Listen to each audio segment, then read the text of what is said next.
Very quick disclaimer before we start. Skip to around 15:40, 15:30, 15:40 for the football chat. We have a little chat about random stuff at the start. If you're not interested, I know some of you want the football. My turn. Yes, guys. Hope everyone is good. So we're back. You know what? I was thinking this, Andre. Like it feels longer than a week for some reason. I don't know why that is, but we did do one last week. I was going to say sorry we missed last week, but we didn't. We did one. But anyway, yeah, it's probably quite a different feeling from the last podcast we did. Yeah, an interesting week for football, interesting week for Leeds. But before we do all that stuff, as usual, how are you, mate? How are things? What are you doing these days? You up to what? Good, man. I went on TV actually this week, as a pundit, yeah. And it's good that we actually practice when we did the quiz with the Leeds players on one of the previous episodes, because this time, there's a segment where they asked the viewers basically to name a player with the three guesses, and this time it was like he played for Reggiana from 2000 in the 2002, 2003, and 2004, 2005 season, 71 appearances, now 51 appearances, and then they said he's usually spot on with these. Let's ask him. And I don't know why actually, but I said no. They never ask one of the guests, But this time I had this feeling like they're gonna ask me for sure. And I was right. They asked me, and luckily I knew the player. So yeah, everyone so struck. Yeah, he got it. He got it right. He guessed it right. But yeah, it's good days. Like you said, it feels more than a week because yeah, the win over Chelsea, the roller coaster versus Liverpool. Here in Italy, Reggiana playing on Monday because it's a bank bank holiday because it's a Christian festivity. That's the assumption I think of Mary. I'm not a believer, so I hope I got it right. So they played on Monday. Played at Mantova. It's a team close to us. Just north of the River Po. So it was a derby, 1-0. Nice. So yeah, everyone is over the moon, and it's a good moment both for Leeds and Reggiana talking about football. Right now, yeah, absolutely. I even had to quote Leeds on TV the other day because actually the Reggiana fans have been banned from away days for 3 months from last month. So it's gonna stand up until February because of clashes on the highway before the derby against Modena in November. So there's a lot of uproar because there were like 10 people fighting against Modena fans, and because of those 10 people, everyone cannot go to away days now, even the kid with the family. And that's really unfair. Cause so I went on TV when we were talking about that. I said, what about football banning orders? In the UK, it's different. My passion, my expertise, of English football. I said to them, and I said, guess how many away fans were banned in terms of the closure of the complete closure of an away end, in the UK since 1989 when the first the first norms, were introduced, and in 2000, of course, with the football banning orders, were introduced just three times. Right. 1992 Leeds Rangers because of security reasons. With that infamous Battle of Britain, in the Champions League. Then, of course, in 2000, because of what happened in Istanbul, they didn't allow the Turkish fans, because of safety reasons. And then this year, Aston Villa against Maccabi Tel Aviv because of security reasons, because of the geopolitical things, the geopolitical reasons, involving what's going on in the Middle East. So yeah, just three times. And you have like 4 clubs with fans in Italy banned for 3 months.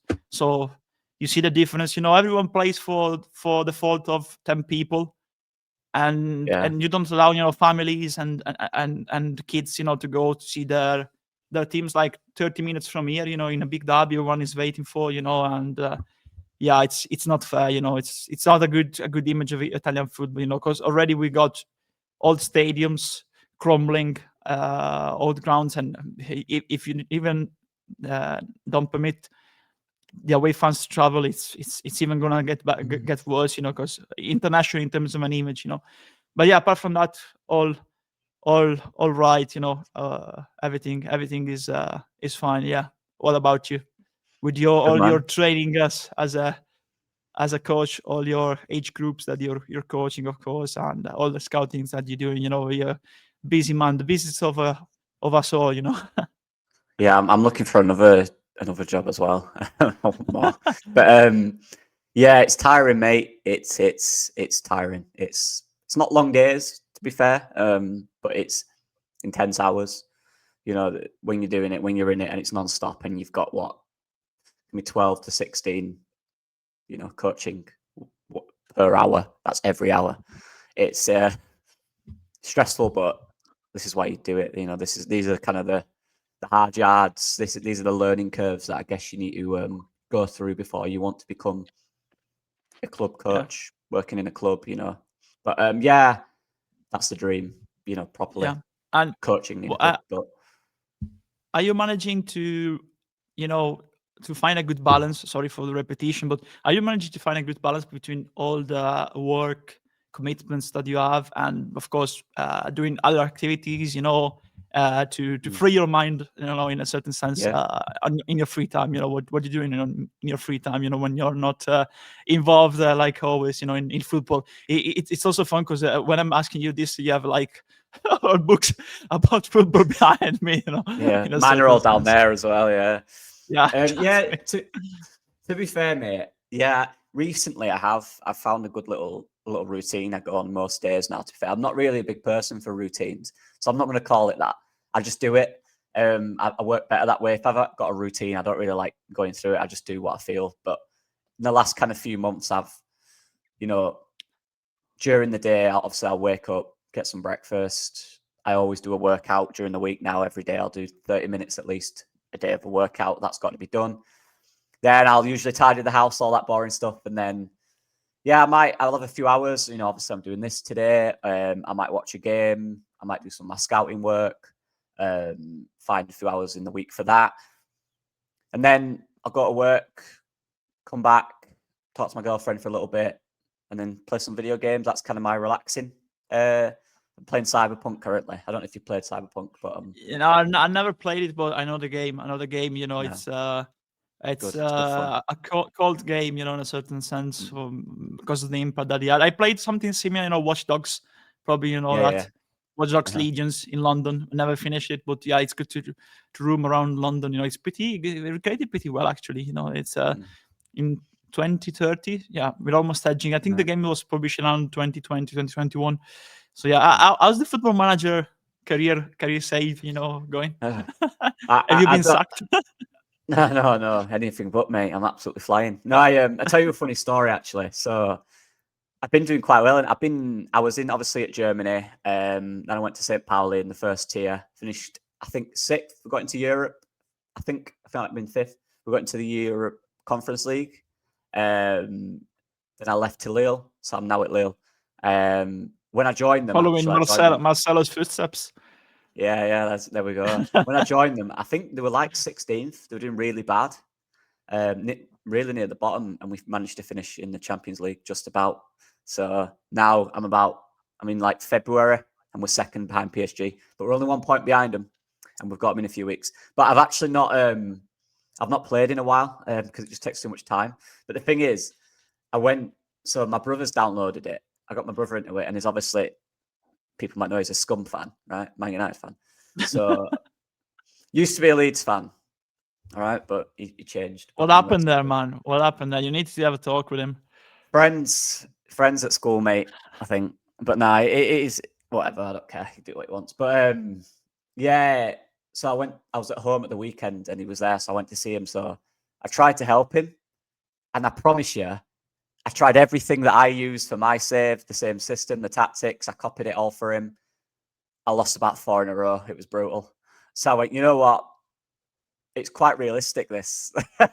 No matter what we're talking about a Man United save, I suppose. Yeah. It was. You did it on purpose. Confess yourself. You did it on purpose to make them lose. Actually, realistic, because they lose a lot. So yeah. That's what I was saying. I was like, game, yeah. maybe no one can save them because of my save. I'm doing quite well, but I do everything the same here. And it was terrible. I think we lost like 3-0 to Burnley. So I literally went to him. I went, look, mate, I'm not, good luck. That's for you, that one. I'm not doing that. But yeah, I've stopped playing FM. It takes too much time. I ain't got time for it. You went to him like Ralph Ragnick, it's a open art operation, like he said back in the day. I'm sorry, bro, but it's like an open art operation. Yeah, like he said, I literally played 3 games. I think it's 4 games. I went, yeah, there's no saving this, mate. There's absolutely no saving it. So I sacked it off. But yeah, in terms of like general time, yeah, I try and keep my weekends free. One day for watching Leeds, and then Sunday to do whatever I need. If me and my girlfriend want to go out somewhere or go see my friends, like I did this week, we'll do that. Then Mondays, my scouting day, so I'll do my games on Mondays. Maybe they'll leak into the week if I'm being lazy, but yeah, and then coaching evenings. So yeah, that's kind of what I do, mate. I've always found like it's quite hard and people don't switch off from work. The second I'm finished coaching, I'm done. Like that's, in an evening you need to shut down. I'm listening to a lot of audiobooks recently, so I put that into my ears. The second they're in my ears, in my earphones, there's no more football. I'm listening to Game of Thrones currently. So yeah, that's kind of it, mate, to be honest, in terms of that. It's how do you what helps you balance, or do you struggle with that?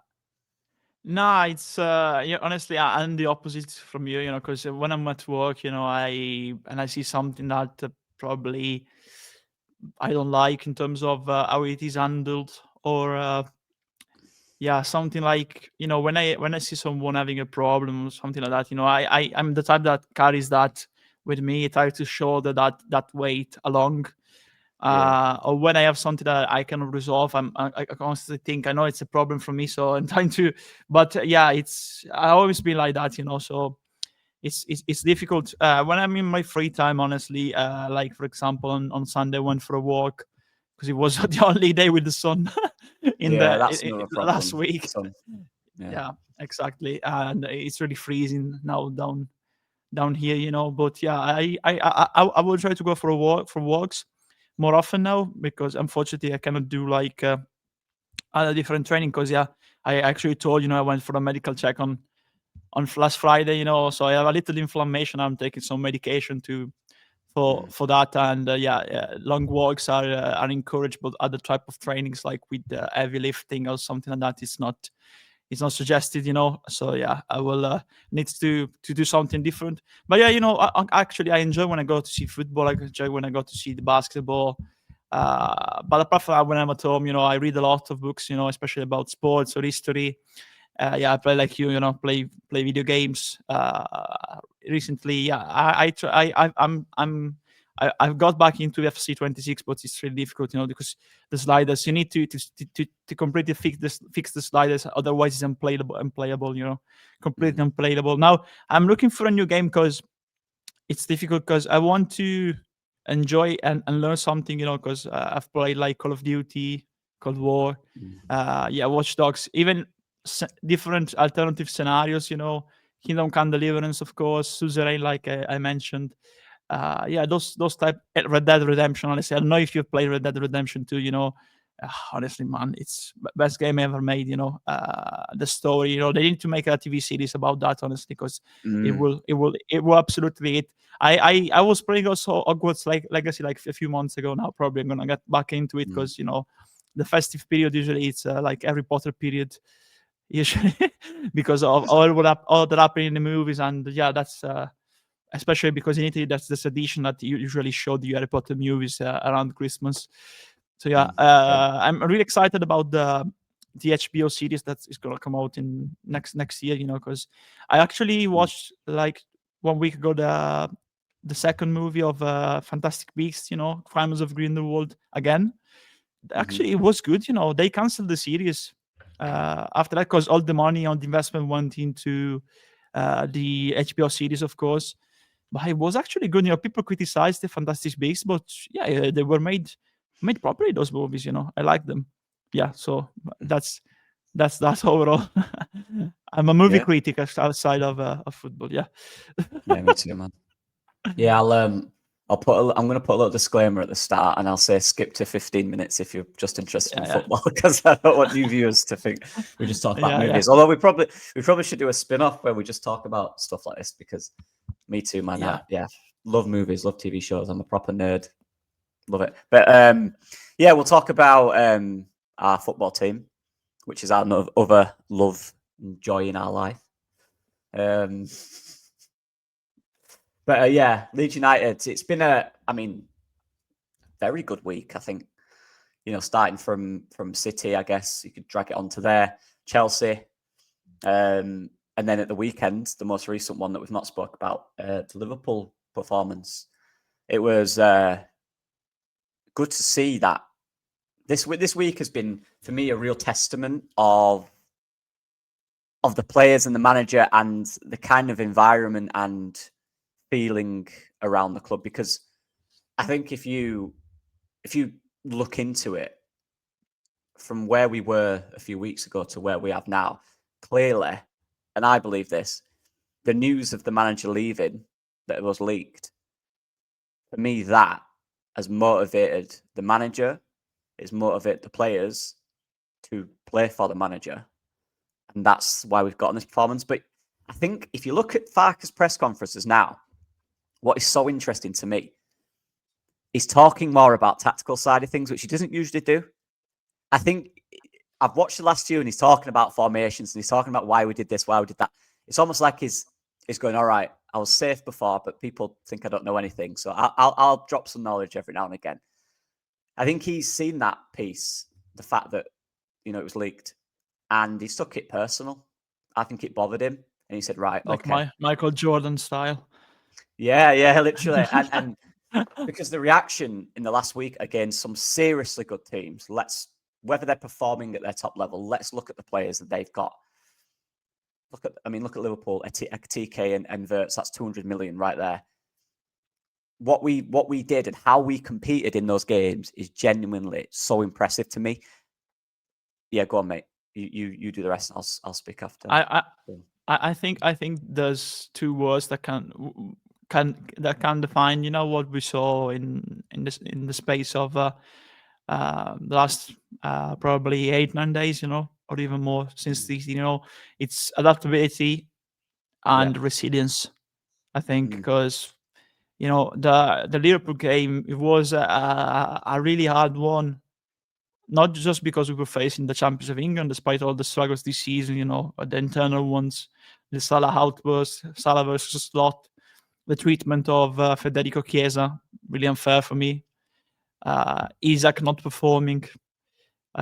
All this Robertson not picked. And Kerkez picked ahead of him. Konate constantly picked despite his awful performances recently.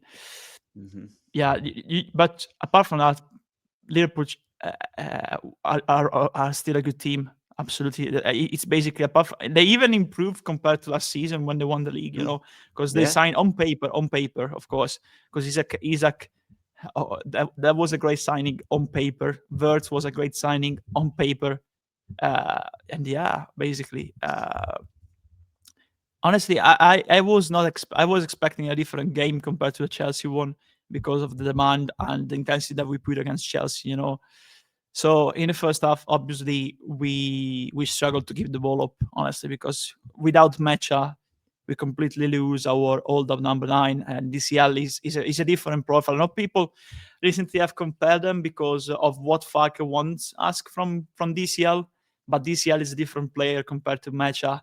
Mecha is the proper physical hold up 9. DCL tries to go for these balls, but he's not that physical profile. He's in the box beast, in a certain sense.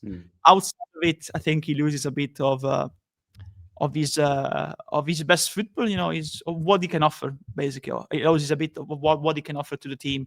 But we were forced to play like that with DCL and Okafor. So we struggled to keep the ball up, and we needed to change because we were still defending well. So that was a relief, honestly, to see how our defensive structure held, especially looking at also at the Chelsea game, because it was just one one mistake against Chelsea, basically for me. The the structure after the switch to 3-5-2. Honestly, how we crowd the middle, how we constantly send the opposition to the wings, for the 1v1s without conceding in the middle the true ball often. Sometimes it happens, but the majority of goals we conceded from opposition midfielders were from center runs and the true ball from the middle. It happened against Liverpool again in the second half. We were in the moment, Mm. we were really pushing for it after equalizing, and we forgot Szoboszlai, and we didn't see the run from Szoboszlai. But yeah, apart from that, I think overall our structure is holding up. But offensively, after what happened at the start of the second half, two very poor goals, unfortunately, two miscommunications.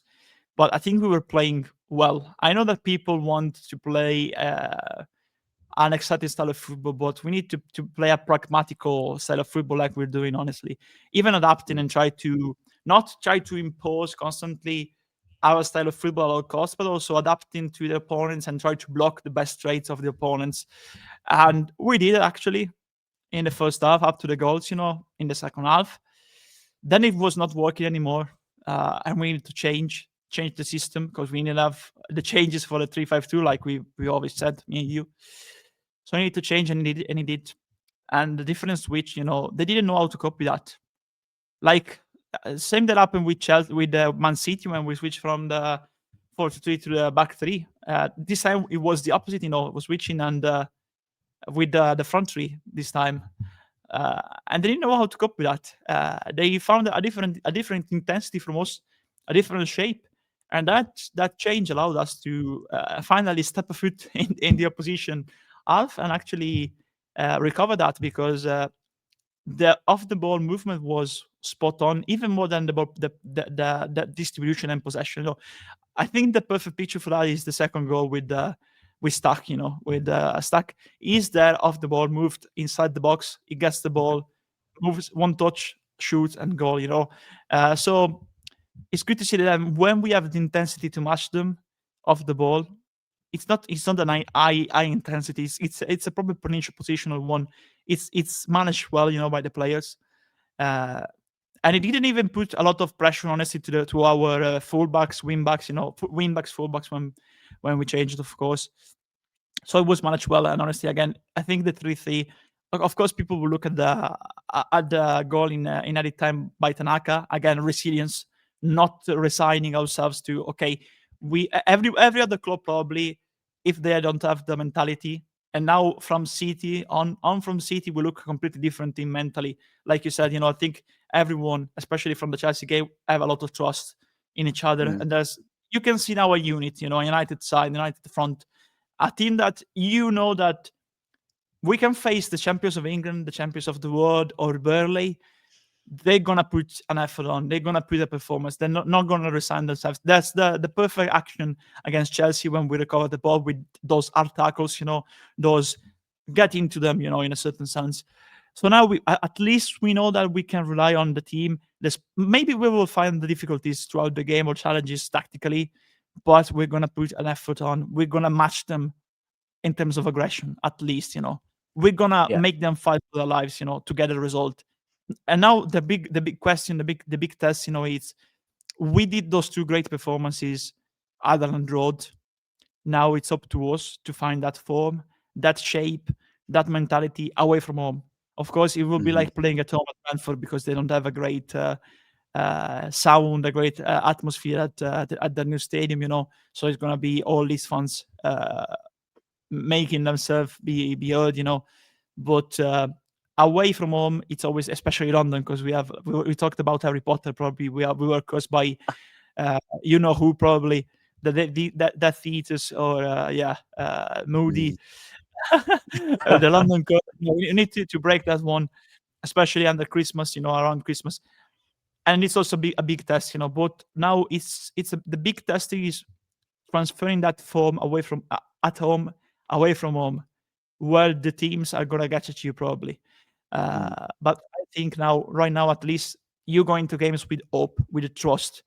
Before you see a team in confusion. So Mm. it is down both to the players, of course, because now we see some leaders finally arising in these teams, of course, but also mainly, like you said, around from the manager, because the way he talks, the way he speaks now, he was literally on the fence. He was hours before the big match against Chelsea, the headlines, he's gonna get sacked, probably. Gary O'Neill lined up with everyone with his back on the wall. He turned around, and now from then, he's basically carrying us.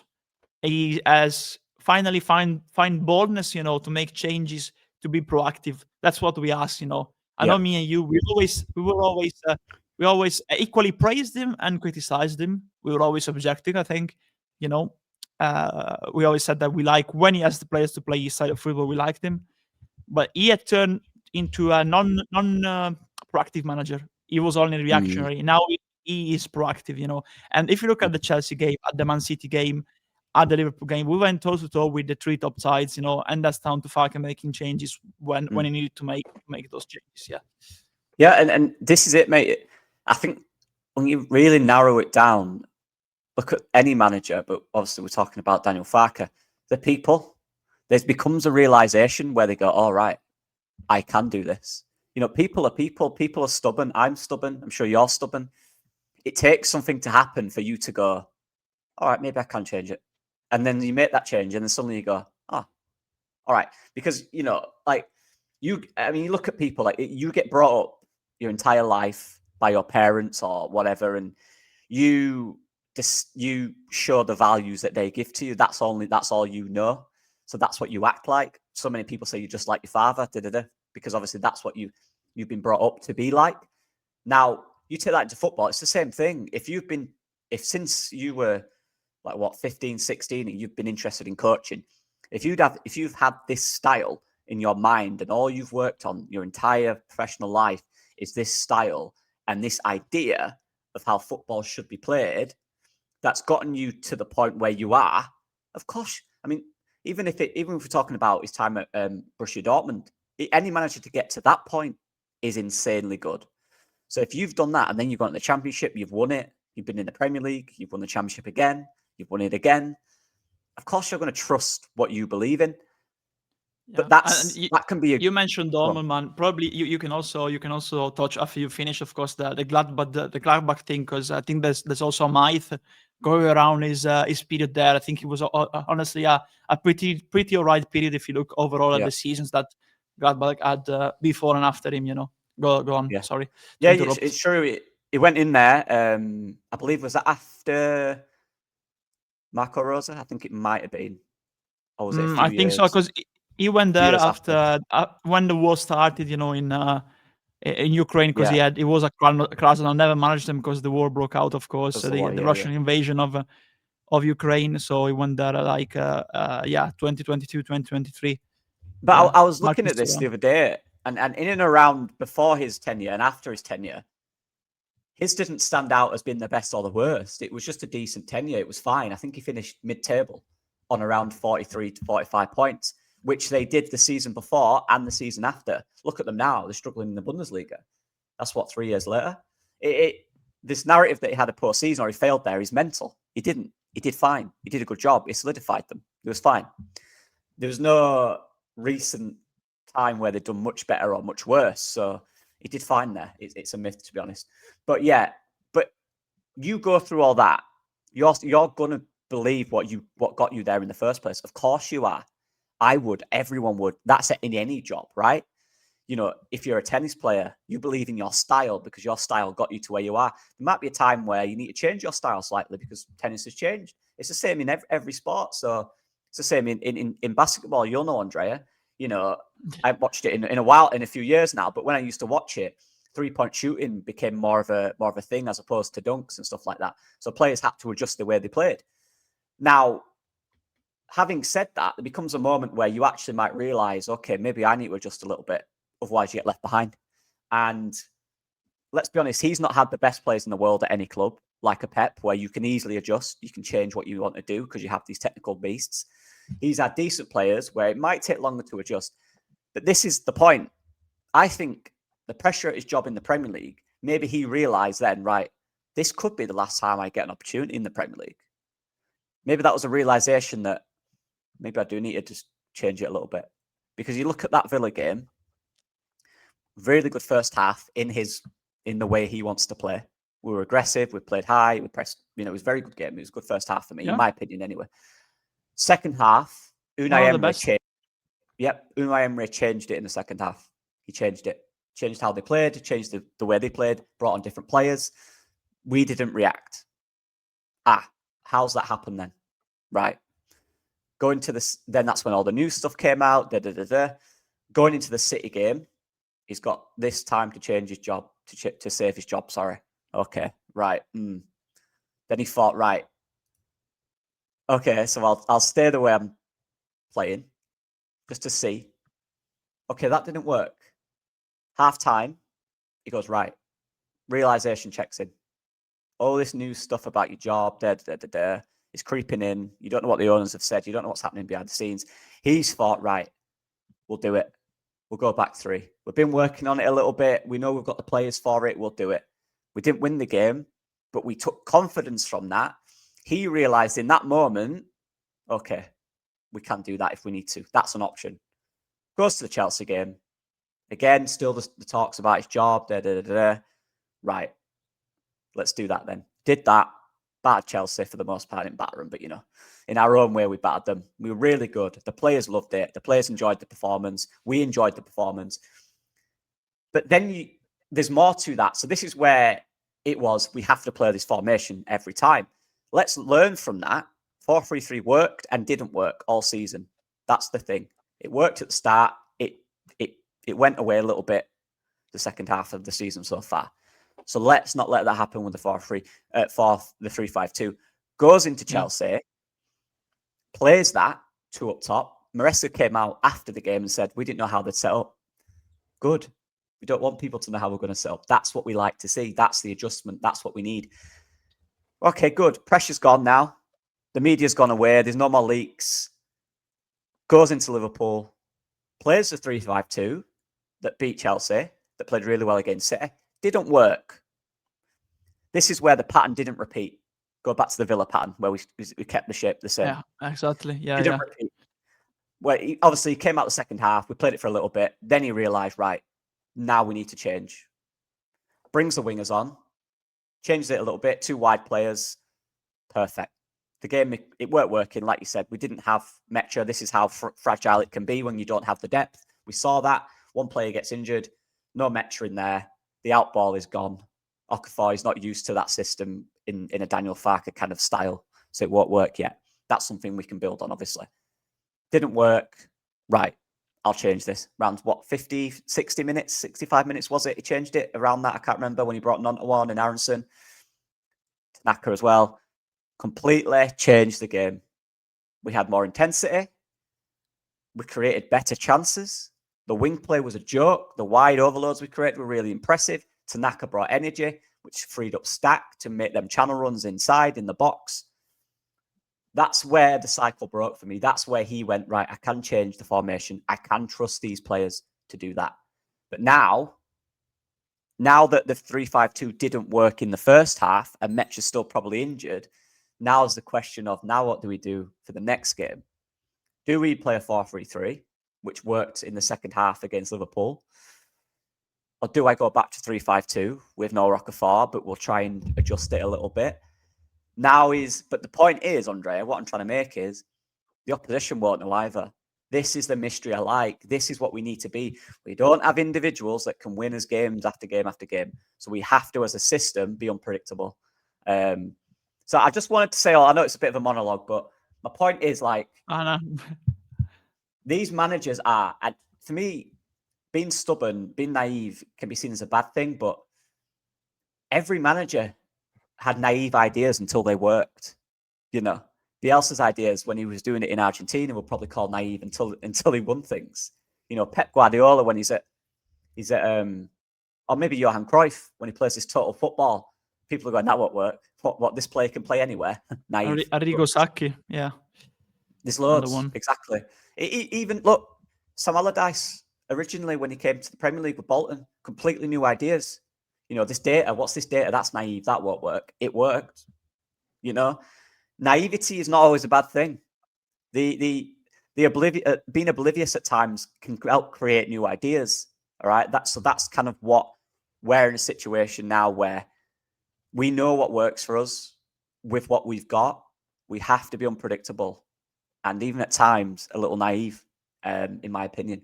And we can see changing the game against Liverpool could have been a huge risk. It worked massively. Not only did it work, but we looked like a much better team. And that's compared to a formation that against Chelsea, we looked unbelievable. This is football. It's about making little changes, and that's what we need to keep doing, in my opinion. Yeah, absolutely. I was thinking about that actually, what you said. I think it might actually go with a new one, honestly. With a new one, Okay. because the two wingers worked.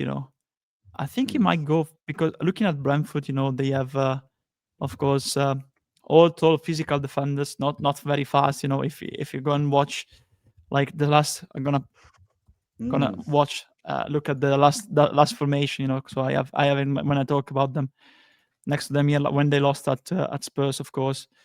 Like their lineup was. Oh, God, mate. Yeah. Sorry, my bad. No, don't worry. No, I was looking, at them. They have like Collins and Vandenberg. They are with Coyote and Ayer, of course, because when they are in possession, basically Coyote goes on an Ayer position. Or I think it's the player with the most successful dribbles in the Premier League, Coyote. We were talking about mysteries. It's also a mystery that he's not being called up by Italy. in the last couple of games, to be fair. Hopefully they called him up in March. But yeah, the reformation was Keller 4-2-3-1. Coyote, of course, Coyote, Collins, Vandenberg, Ayer, Anderson, Yarmolyuk, Ouattara, Damsgaard, Shade, and Igor Thiago, of course. So when Coyote goes on an Ayer position, they basically have a back three, because Ayer stays usually more back compared to Coyote when they are in possession. Coyote contributes a lot also in midfield. Honestly, I won't be against seeing something with a false nine, to be fair, against this team. False nine, I mean Okafor in this case. Something like that, Not necessarily, because of course he has Calvert-Lewin and Okafor right now. So if you play Okafor with like Nyonto, maybe, and you just have Aronson right now because James is injured. Something like that. You have the three of them interchanging, not giving directions. I think that can work against this team, honestly, to be fair. A first nine. Of course, maybe I think the most likely one will be, in this case, again, a return to the back three at the start. I think so, yeah. To be fair. Yeah, but I won't be. I'm honestly, I'm not gonna have an uproar. And I see what's going well for Farke is that people were asking for a change. Now they see that also a change back to the old formation works. So either way, if he plays with a back three or with a back four, people will be okay. That work against Liverpool, and the other one work against other teams. Finally, people have realized, or are realizing, the fact that looking at our squad is incomplete. So you need to adapt and switch formations because you don't have the substitution role for role. Maybe you have them, but they're not like they don't offer the same the exact same attitudes, the exact same traits that Farke wants in that position. See that with DCL and Mecha, for example, or you cannot play Pirlo in that position and expect him to play in the exact same way of the old up aerial duels that Farke wants from the number 9. But yeah, now we have the opportunity to see everyone united and back in the team. I remember at the start of the season I said the hill that we're gonna and the journey we're gonna embark on, and the goal is at the top of the hill, at the top of the mountain. It's very long. People should expect a lot of troubles along the way. We need to back and support every time the team, because we are not built for safety right now. Everything that comes above the 16 place is a plus, because of course we are not complete. So right now, I think some players, especially in the last couple of games, in the new positions, the way they move, they have benefited from the new role, the way they need to move. the new system. But that's down to Mm. Farke changing the way they play, out where they can go, how they can play. Even Tanaka, Tanaka for me should be first name on the team sheet in midfield, and then Yeah, you yeah. name other two midfielders. But even that, I said, why did he take Tanaka off? Gruev didn't work, honestly, to be fair, didn't work on the last game. But when he introduced Tanaka, introduced him in a position when he could go much higher compared to the other games, and it was effective. Every one of the substitutes was effective, all involved in the Yeah, build-ups of the game. Yeah. So again, another point for Farke. yeah. Not many This not guy, many people have pointed it out, to be fair, and I compared to the remember, recognition he should deserve. Yeah. yeah, just us talking specifically about Liverpool. Like, I remember, was it a few weeks ago? It might have been 2 weeks ago, actually, where we were talking about Aronson. I think I said where I don't mind him as a squad player, where he can come on when we need some intensity. That's exactly the situation that happened against Liverpool. That's exactly the time Aronson was good. I know he lost it. His first touch, he lost the ball, and everyone's kind of, oh no. But after that, he was fine. He got to the tempo of the game, and he was involved in goals. He was involved in chances. His movement, his quick thinking, his direct play. Him and Nonto had some good little 1-2s. Same for Nonto as well. I think one thing I've always liked about Nonto is his combination play is pretty solid. Usually his passing and moving is pretty decent. It's just the 1v1 stuff. We need a bit more, needs to be a bit more sharper in that. But then again, like you said, and then you bring Tanaka on that. I think this is the thing for Gruev. It wasn't a game where he could make a difference. And I think we needed someone in midfield that could make a difference. He did it. It worked. For me, it worked bad. He was just the player he is. And every time he got the ball, it was very, very safe. It was not, he didn't break forward. He didn't get into high spaces. And if he did, it was him overlapping the wing back, which just made no sense because he doesn't have It the was pace like to be effective Bilbo Baggins. in those areas. I'm going on Yeah, an adventure. literally. I'm going on an adventure. I was looking at the game and I said, where is he going? Why is he going wide left? Because of course he's a number 6. We were playing with a number 6 in Yeah. the 8th position, basically. So yeah, that's But the then reason it didn't second, work, unfortunately. the second that it was Tanaka, he was naturally higher. But the thing about being higher is, and this is, you can be higher without being effective. A lot of people just sit in the hole, they sit in the middle, and they just kind of ask for it. Tanaka moves. He's always he's always scanning. One thing I love about Tanaka, he's always looking. He's always looking for a little bit of space. So when he gets that ball, he knows exactly how long he's got on it before the defender's on him. And he moves quick. I think Gruev's a little bit, he takes a little bit longer on the ball. Tanaka doesn't. He knows exactly where that pass is going. He knows exactly where the next space is going to be. And you could just see he was always wanting the ball. And that's a confident player. That's a player who's got something to prove. And look, all in all, from the first half where we tried to play the same way against Chelsea, which wasn't working with DCL, because let's be honest, as you said earlier, mate, Metcher is our hold-up guy. People think it's DCL. Not really. For me, he's the flick-on guy. He can flick it on well. He can run into channels with it well, or running behind the defender well with it. He's good in the box. His movement's good in the box. But the guy who gets in the battles, the guy who scraps, the guy who holds the ball up is Metcher. That's him. And that didn't work. We kept going long. It wasn't working. They kept winning it. Van Dijk kept eating it up. They kept winning the second balls from that as well because there was no player around DCL. It wasn't working. It was repeat after repeat. It was frustrating me. Then we change it. We play wide. We play into the wings. And we just create out wide. And it was really impressive to see.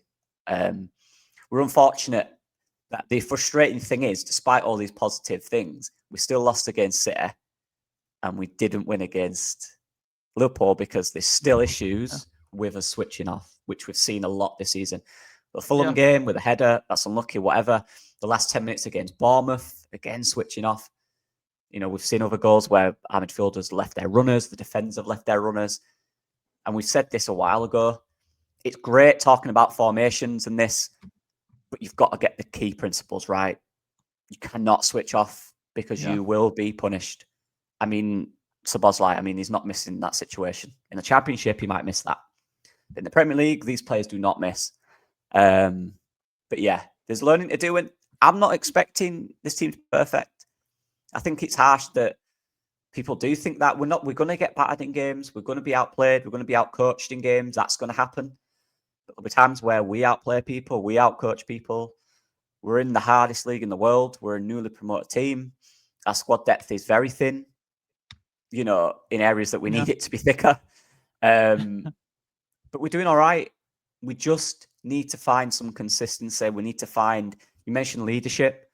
We need to find that consistently too. I think we struggled without Ampadu in the team or without Tanaka in the team. I think this entire team's a little different. Them two are really important for me in midfield. They're really important. And we need our vocal points. We need our two strikers or our strikers firing, and we'll be all right this year. But yeah, it's an interesting one going into the next game. Go on, mate. I think we were positive, because of the of course looking at how the draw unfolded, but also looking at the other results, honestly, because in the end we gained the point on other teams, because Fulham lost, Brentford lost, Forest lost, West Ham lost. No, actually, West Ham, they do because of Jorginho at Brighton. Yeah, it was very good as well. It was very good. Yeah, he's in that role, and who made him perform in that role? Farke. Yeah, it was the first one to use him in that position. Even Burnley lost, and Wolves are a complete mess. I watched the game. Honestly, they are a total mess. Yeah, Wolves are terrible. But this is it, what, mate? I watched that because I was at home with my dad this weekend, so I watched most of the games. Just going through them here. Fulham lost to Crystal Palace, but Fulham were the better team in that. Genuinely, they played some good football. They were direct. Harry Wilson was really good, by the way.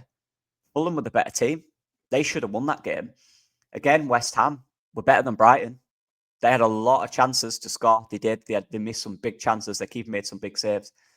So I was looking at them two who were down there thinking, this is it.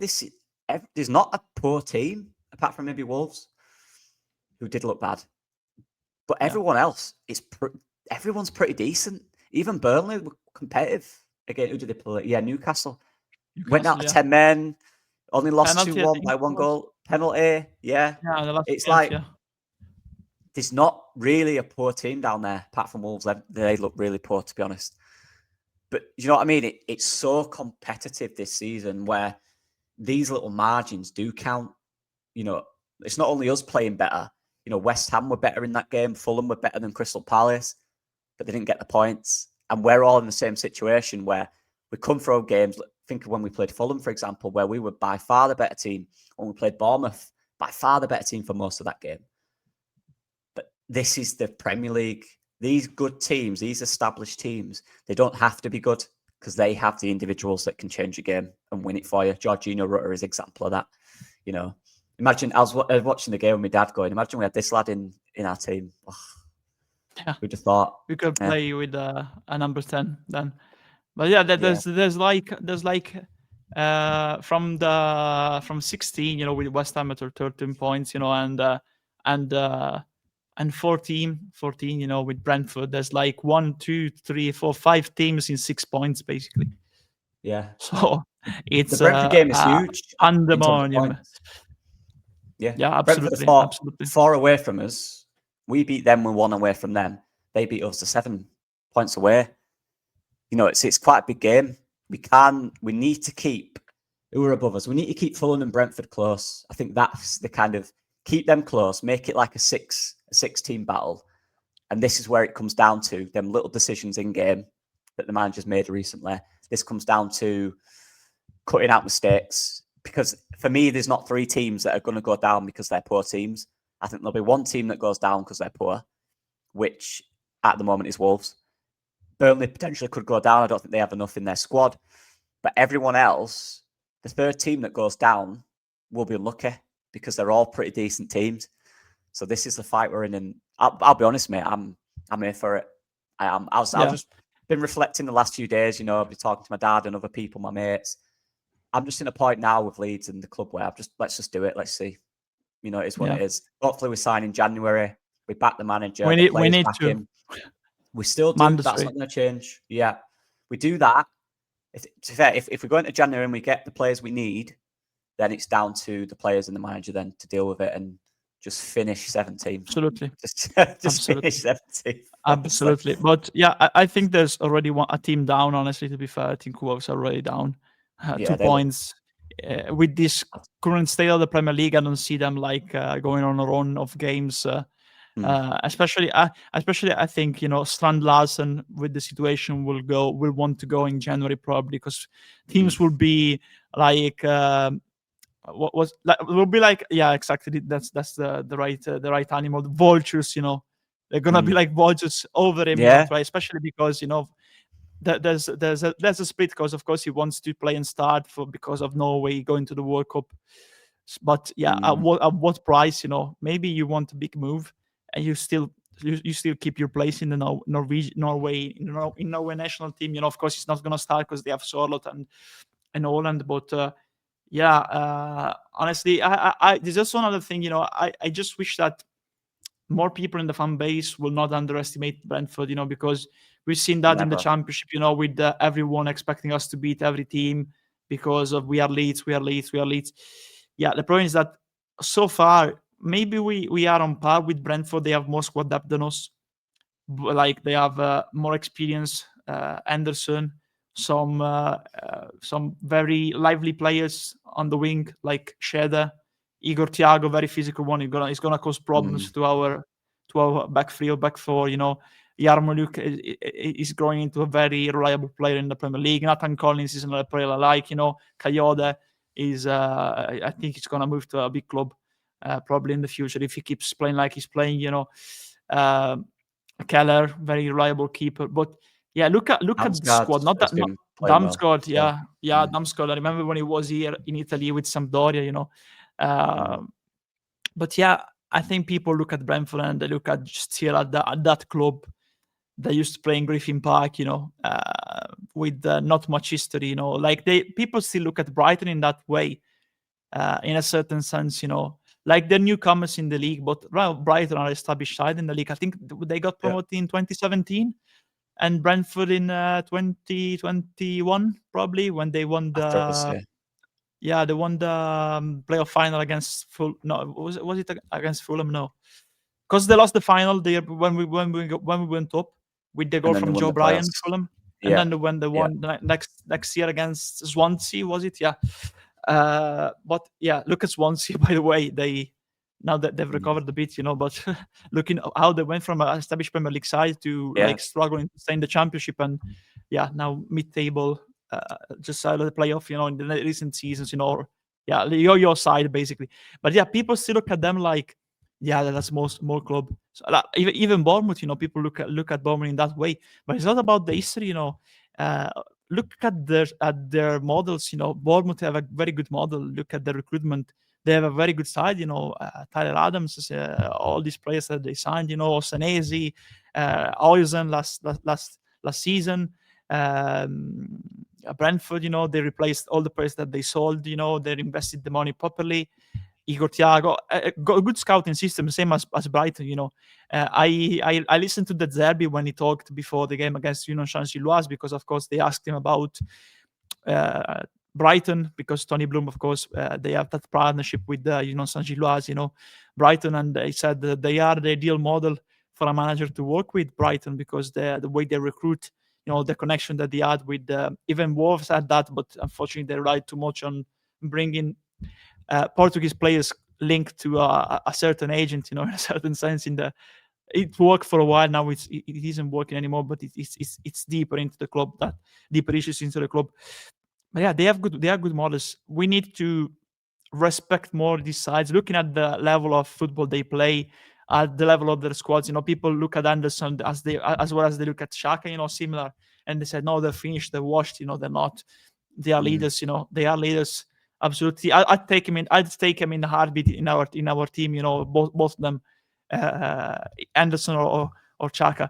But people tend to underestimate that because people look at that and say, yeah, we are Leeds, they are Brentford. It doesn't work in that way. Even for managers, managers now look more okay. Maybe 8-9 years ago, they were looking at the city, the project, the history of a club, the intriguement of managing maybe a club, like Lens back in the day, like Nantes, that you know had fallen a bit, take them mm, back to new way heights. But now they just look at what they are offered, at the stability, at the level of the squad. It is more likely for a manager, to be fair, to get, of course, to Brentford in a certain sense than Leeds, because they know that they have better depth than us at this stage. And of course, Brentford are going to invest in January if they need to. I don't know, because I haven't seen yet articles, pieces about our January transfer window strategy.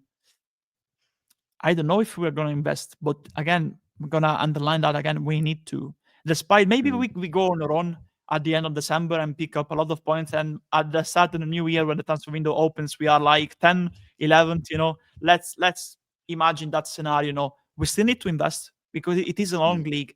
It is a long league. Everyone will invest if they need to, especially at the bottom.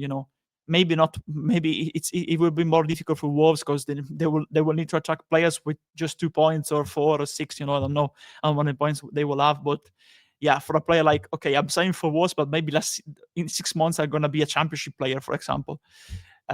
It's easy to sign for Burnley, for teams involved, because at least maybe you still sign for a club that either is gonna work the championship next year, or if you are staying up or playing a very good 6 months of football, trying to stay up till the last minute, maybe you can get a move, to another Premier League club, like what happened with Mateus Fernandes from Southampton to West Ham, for example, or Tyler Diebling from Southampton to Everton. Yeah, man. I'll speak. My mate at football, actually, the coach there, the head coach. He's a Brentford fan, and he's confident. I've not seen much of Brentford, but a little bit I've seen, they've looked quite good. They move the ball quite well. I think individually as well, they've got some seriously good players. No game, I know it's so cliche, but no game is easy in this league, in any league, to be honest. Football's hard. It's a long week to work on. You've got a lot of stuff to work on. You've got a lot of stuff, and you have to decide and pick as a coaching staff which areas you want to improve or which areas you want to work on. So football's difficult. It's hard. It's grindy. You have to seriously stick into it. So it's going to be a tough game away in London as well. Naturally we don't perform really well in London. We have to. These are the games we've got to turn up for, though. I think it's easier to get up for a big game against a big team. You look at the crowd. The crowd's a great example. The atmosphere are always the best when we're playing the biggest teams, right? Because they're the big ones. That's what you come to the Premier League for. It's a different thing getting up for a Brentford away in London. It's a different thing, but we need to bring that intensity exactly the same like we did against Chelsea and Liverpool.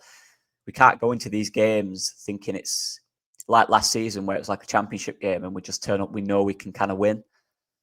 Every game this year, even Wolves, every game this year, every team has individual players that in one pass, that in one dribble, in one random shot from the edge of the box can score a goal. That's the fact of it. You have to bring the intensity and you have to maintain it if you stand any chance. Yeah. And that's the way it is. That's the situation we're in right now.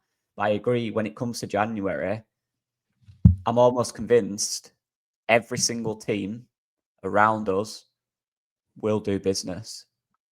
We've seen this before where every team around us has done business. Some has worked, some hasn't. But that comes down to your structure and how much you believe in your recruitment structure. Let's please not get left behind. We have loans. We still have loan places.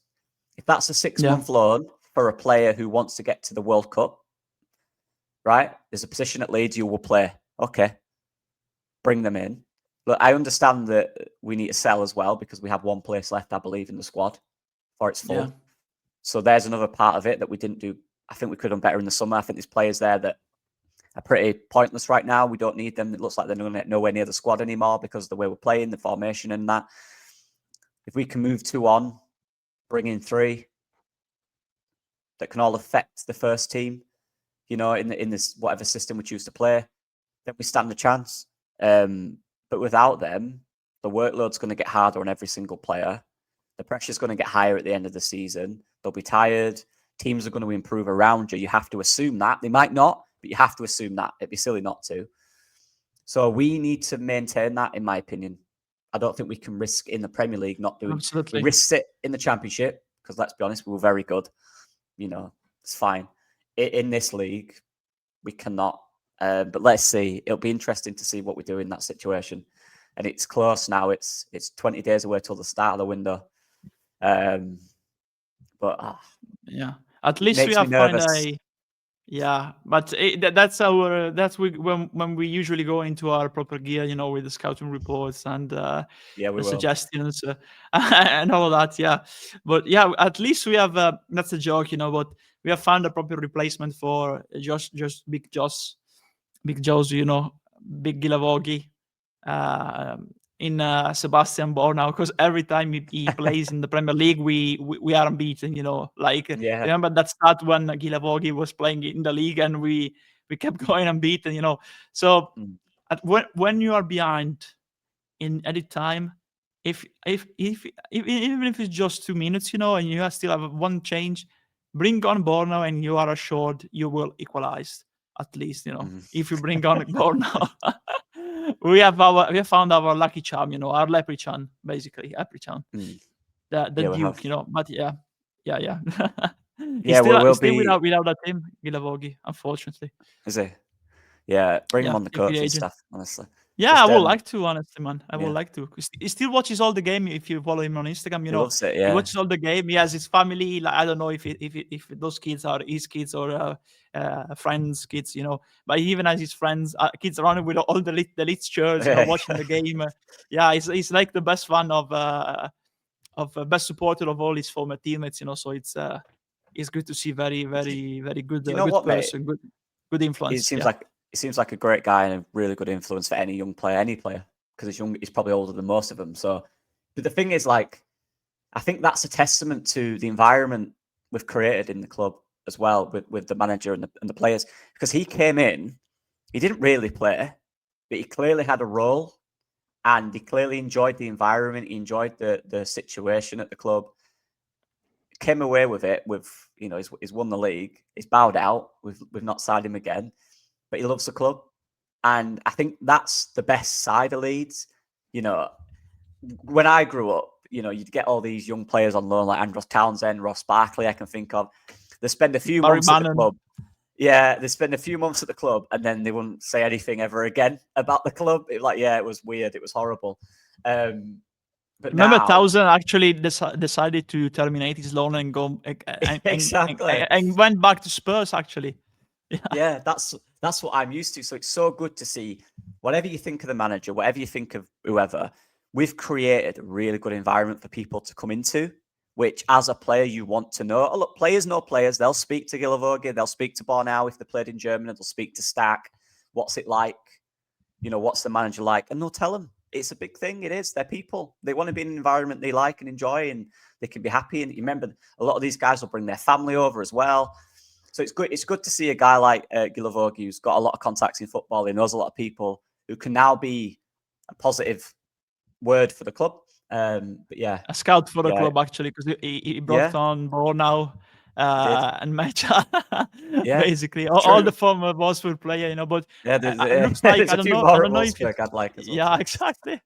I don't know if you saw that, but now we have also another new scout, in Boris Becker, the former tennis player, because he tweeted I'm watching Leeds Liverpool, and there's this midfielder from Germany, Anton Stack. I don't know if Nagelsmann knows about him.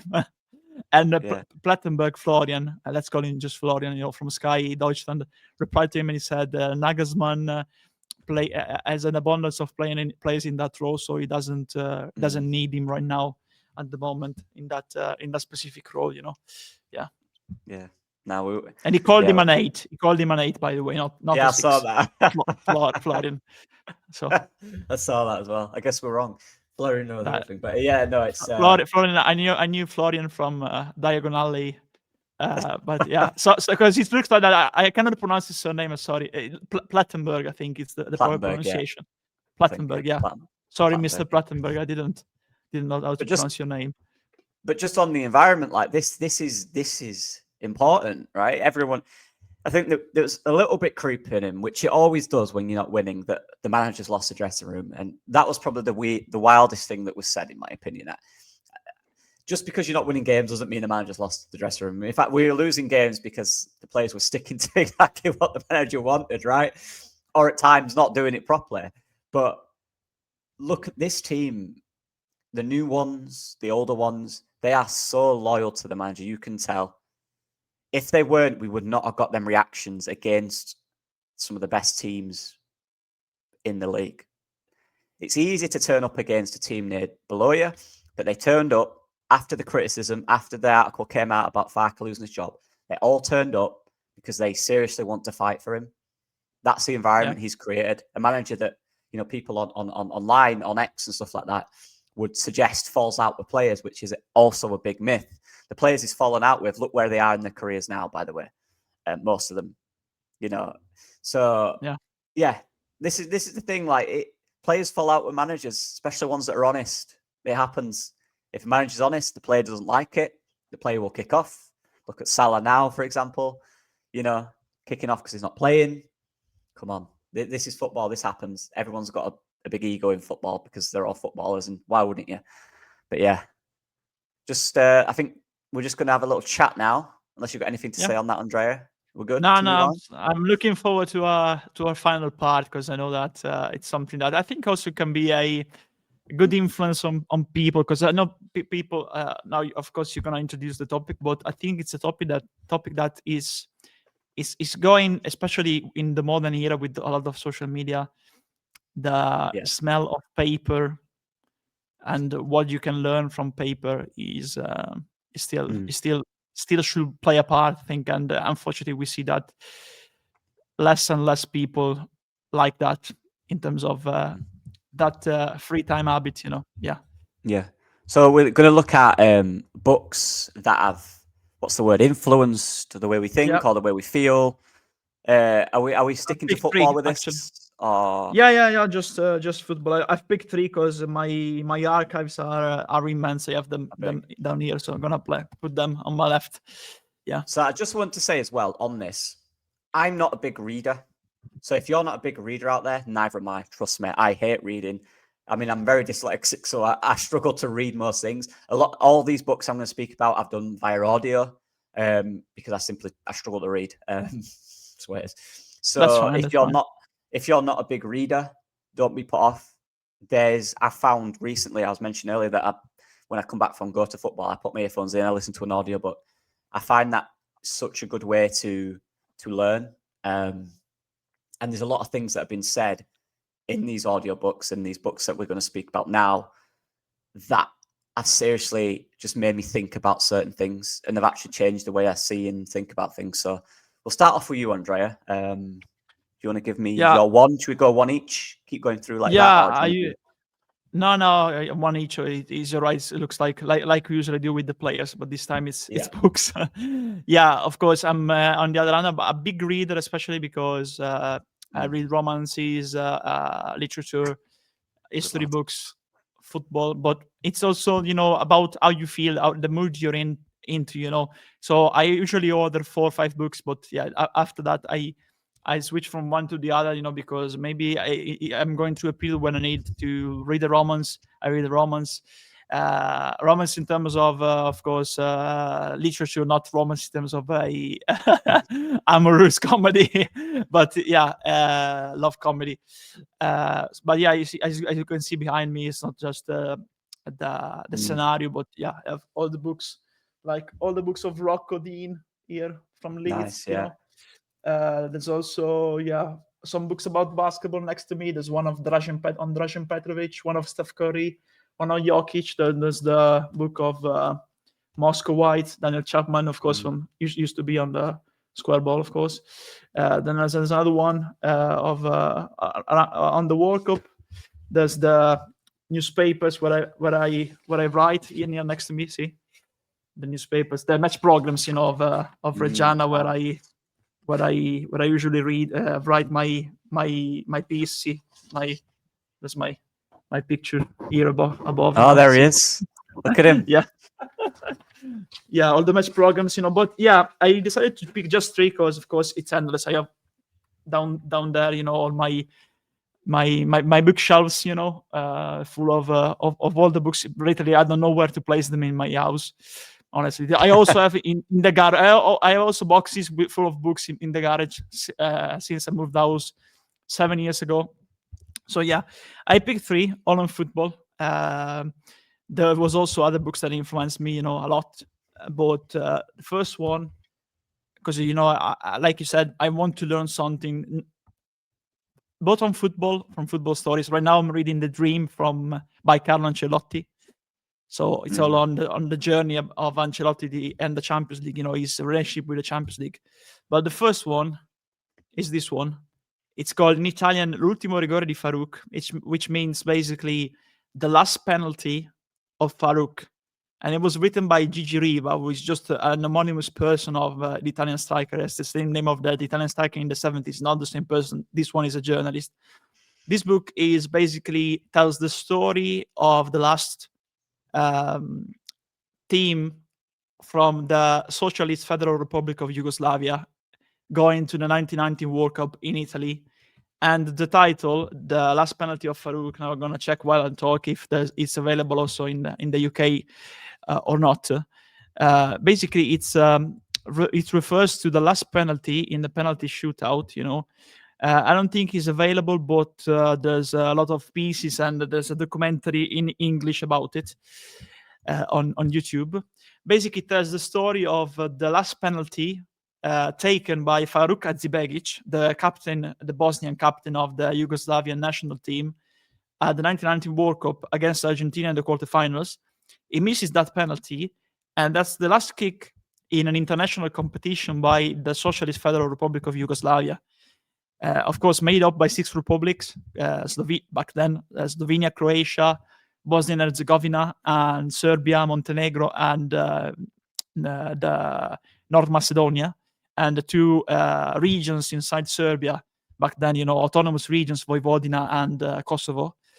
So mixed up all of many ethnicities, playing together in the same national team. You had the Croats, like, for example, not all of them were at that World Cup, but you had like Robert Jarni, Robert Prosinecki, Zvonimir Boban. Then you had like the Serbs, the Bosnians, like Safet Susic, for example, the Croatians, the Croats like Tomislav Ivkovic, Zlatko Vujovic, the Slovenes, Srećko Katanec, Serbians like Sinisa Mihailovic, and you are like Montenegrins, Dejan Savicevic, all these players, the Macedonians, Darko Panchev, all of them playing together.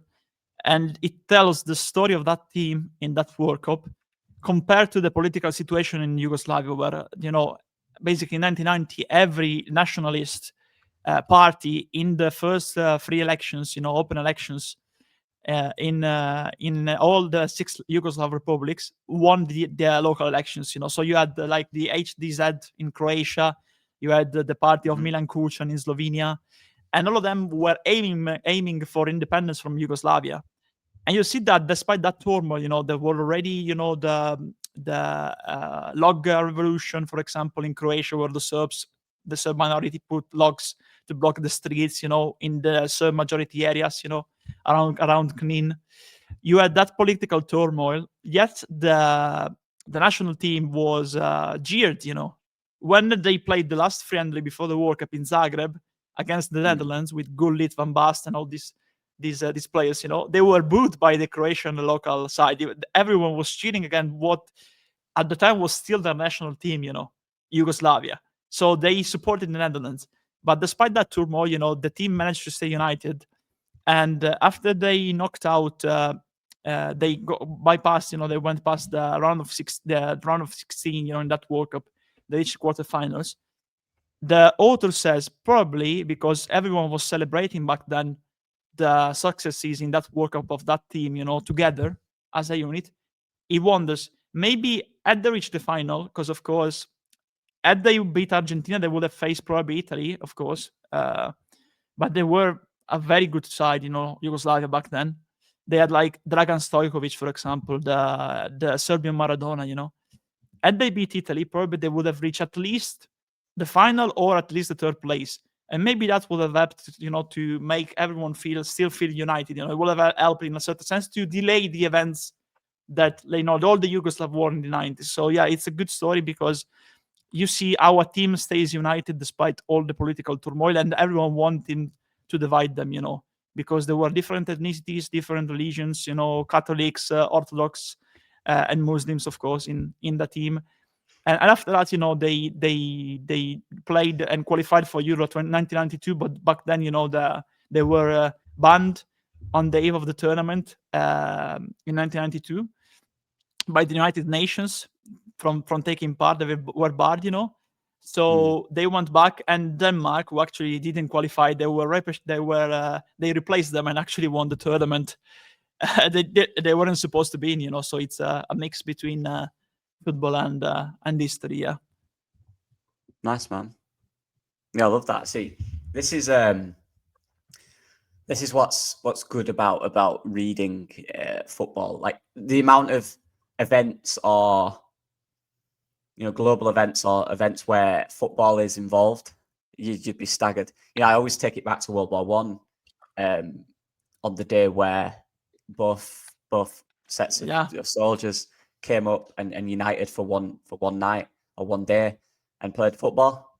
Like these little things about football that are they're ingrained in everything, and this is why I love it. It's a sport that can just help people and improve lives and change lives and be a really positive beacon for society. And I think that's changed a little bit recently in the mainstream, but it really can be, and it should be, and it should always be that, because that's the origins of it. That's what it used to be. It used to be, especially in this country, football was a very upper class thing originally, in terms of the teams and the upper class played it. They made the FAs, or they were the creators. Then some people thought, no, why can't we let these working class people that work in these factories create teams? And they did, and it became a real working class sport that everyone could play, whatever class you were. And that's why it's so good. It transcends kind of barriers, and that's why we love it. If two warring countries can, just come together and decide, what should we do? We'll play football. There's nothing better. Yeah. We're so similar humans. Yeah. Did you watch the English game on Netflix, by the way? Yes. The series about that, yeah, because it really relates to what you just said, Yep. Yeah, I did. It was really good. I think I watched it. Was it on the BBC before, potentially? I think that's where I watched it on. It was on Netflix, because of course we have Rai, not the BBC. That's why. That's our BBC, basically. Yeah. That's where, and I think it's not extremely accurate, but a lot of it is similar on the lines of what happened. So it's so interesting where the origins of football and how people were not allowed to play it for whatever reason. And yeah, I love the sport. Honestly, I absolutely love it. Yeah, thanks for that one, Andrea. So for me, thanks. I'm struggling to find the first one here, to be honest. Do you know what? I'm going to go with probably the most difficult one to explain, and probably the deepest one I've listened to. And that's Football Relationism, it's called, by Nick Sutherland. So relationism is basically the direct contrast of what today's football called, which is called positional play. Today's is more about positional play, whereas relationism is more about fluid play. Now, I'll give you some ideas of coaches who play that. Some of you might have heard of Fernando Diniz, who was at Fluminense in Brazil. Fluminense, yeah. Yeah, Fluminense, sorry. And he basically pioneered the modern type of that. And it's basically about, there's no positional play. Players don't play in sectors. They play with freedom. They play with each other. They work off each other. But it's so deeper than that. The origins of it and where it came from, and the deep thinking of where that came from, the direct difference between this idea and this idea of football, and the deeper reasons for that and what that actually means. A lot of Leeds fans listening, Bielsa is kind of a way of relationism football. The way he played, the way in which players would just attack a space. Whereas the modern day is, you play in this area, half space, da da da da. That doesn't exist in relationism. It's quite fluid. It's quite free. It's a different way of playing football. You know, it says here there's actually a podcast on it with Jamie Hamilton who spoke about it, and he said he's pioneered a lot of the ideas about relationism in football and what it is. So he did an interview with Maresca, or someone did an interview with Maresca, and Maresca said in an interview, "Yeah, I do let my players have freedom. You know, I let Cole Palmer play in the half spaces." And it's like, but they're the half spaces. That's positional play. That's not freedom. Freedom is I let Cole Palmer play wherever he wants. Do you know what I mean? That's the difference. It's this positional freedom that allows players to fully play in wherever. Obviously, you have a structure, but within that structure, if there's a gap, this midfielder can run into that gap. It's like, you know what's a really good example of it? The goal we conceded, Liverpool, Szoboszlai. Because what happened was they got it quickly forward. Szoboszlai just ran forward. And there's actually a very common move in relationism football is dummying the ball. So do you know the way, I can't remember which player it was, he let it run through his legs and it went straight to Szoboszlai. Was it Isaac? No. I can't remember. But that move, that specific move, I think it's called the ladder, where you let it run through players. Bielsa did it a lot. Do you know when we'd stay on the edge of the box and the traditional player would make that run, they'd let it run past him and then there'd be another player overlapping and then there'd be another player overlapping. That's the idea of it. It's about creative freedom when you're playing. I've got some quotes here from it. And it's more chaos equals more variety. And within that equals the emergence of new things happening. So how are new things going to happen in football if the ideas are all the same and everything's similar? Relationism is the within the chaos, you see new things happening, if that makes sense.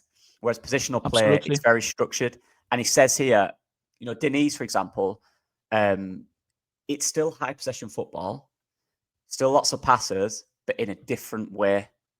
It's adjusted differently. So you play in different areas. The freedoms are different. You still want to dominate the ball. You still want a lot of the possession, but it's less structured. But within that chaos, there is structure because you work with the relationship of each other as opposed to the relationship of the field, basically. And it's like this. He said defenders are adapting and becoming more physical. So now what? What if there is no between the lines? This is true. Teams are sitting deeper in low blocks. So them lines are getting very thin, which is why we're seeing in football, one team sit deep, one team pass it around for 20 minutes. Where's the adjustment for that? Other than individual brilliance, where is the adjustment? So this is the point of relationism. It's about the players deciding where in their moments they feel best to create that chance as opposed to sticking to the structure. You know, he pointed out Grealish as an example. Grealish didn't turn into a bad player. He was confined by the structure. Yes, Pep might have said to him, you can go one-on-one if you want. But his idea was you have to stay wide. That's the structure. That's where you're stuck. Relationism is about freedom. And then when you lose the ball, the idea that there's more players in that area means you can win it back quicker. That's how you do it. It's the chaos. And when I'm saying this, a lot of people will go, that's like Bielsa. Yeah, a lot of Bielsa's style, it's kind of a good hybrid, Bielsa's, I think, between positional play and relationism. That's why he's so unique. Yeah, and absolutely. off his ideas, people created other ideas. So this is where he said about positional play is very structured, but when the opposition adjusts, and now low blocks are a huge thing in football, how can positional play adapt? Without freedom, without chaos, it's hard to.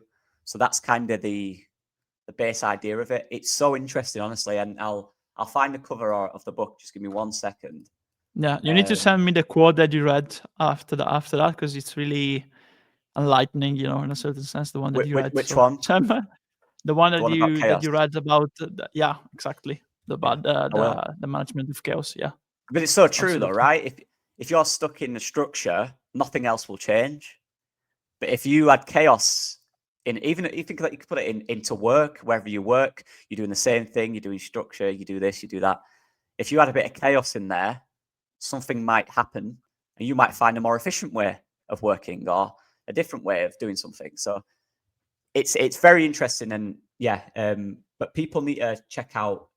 There's a few other coaches as well. So there's a guy called Jose Alberto Lopez, who's at Racing Santander, who are currently top of the second tier in Spain.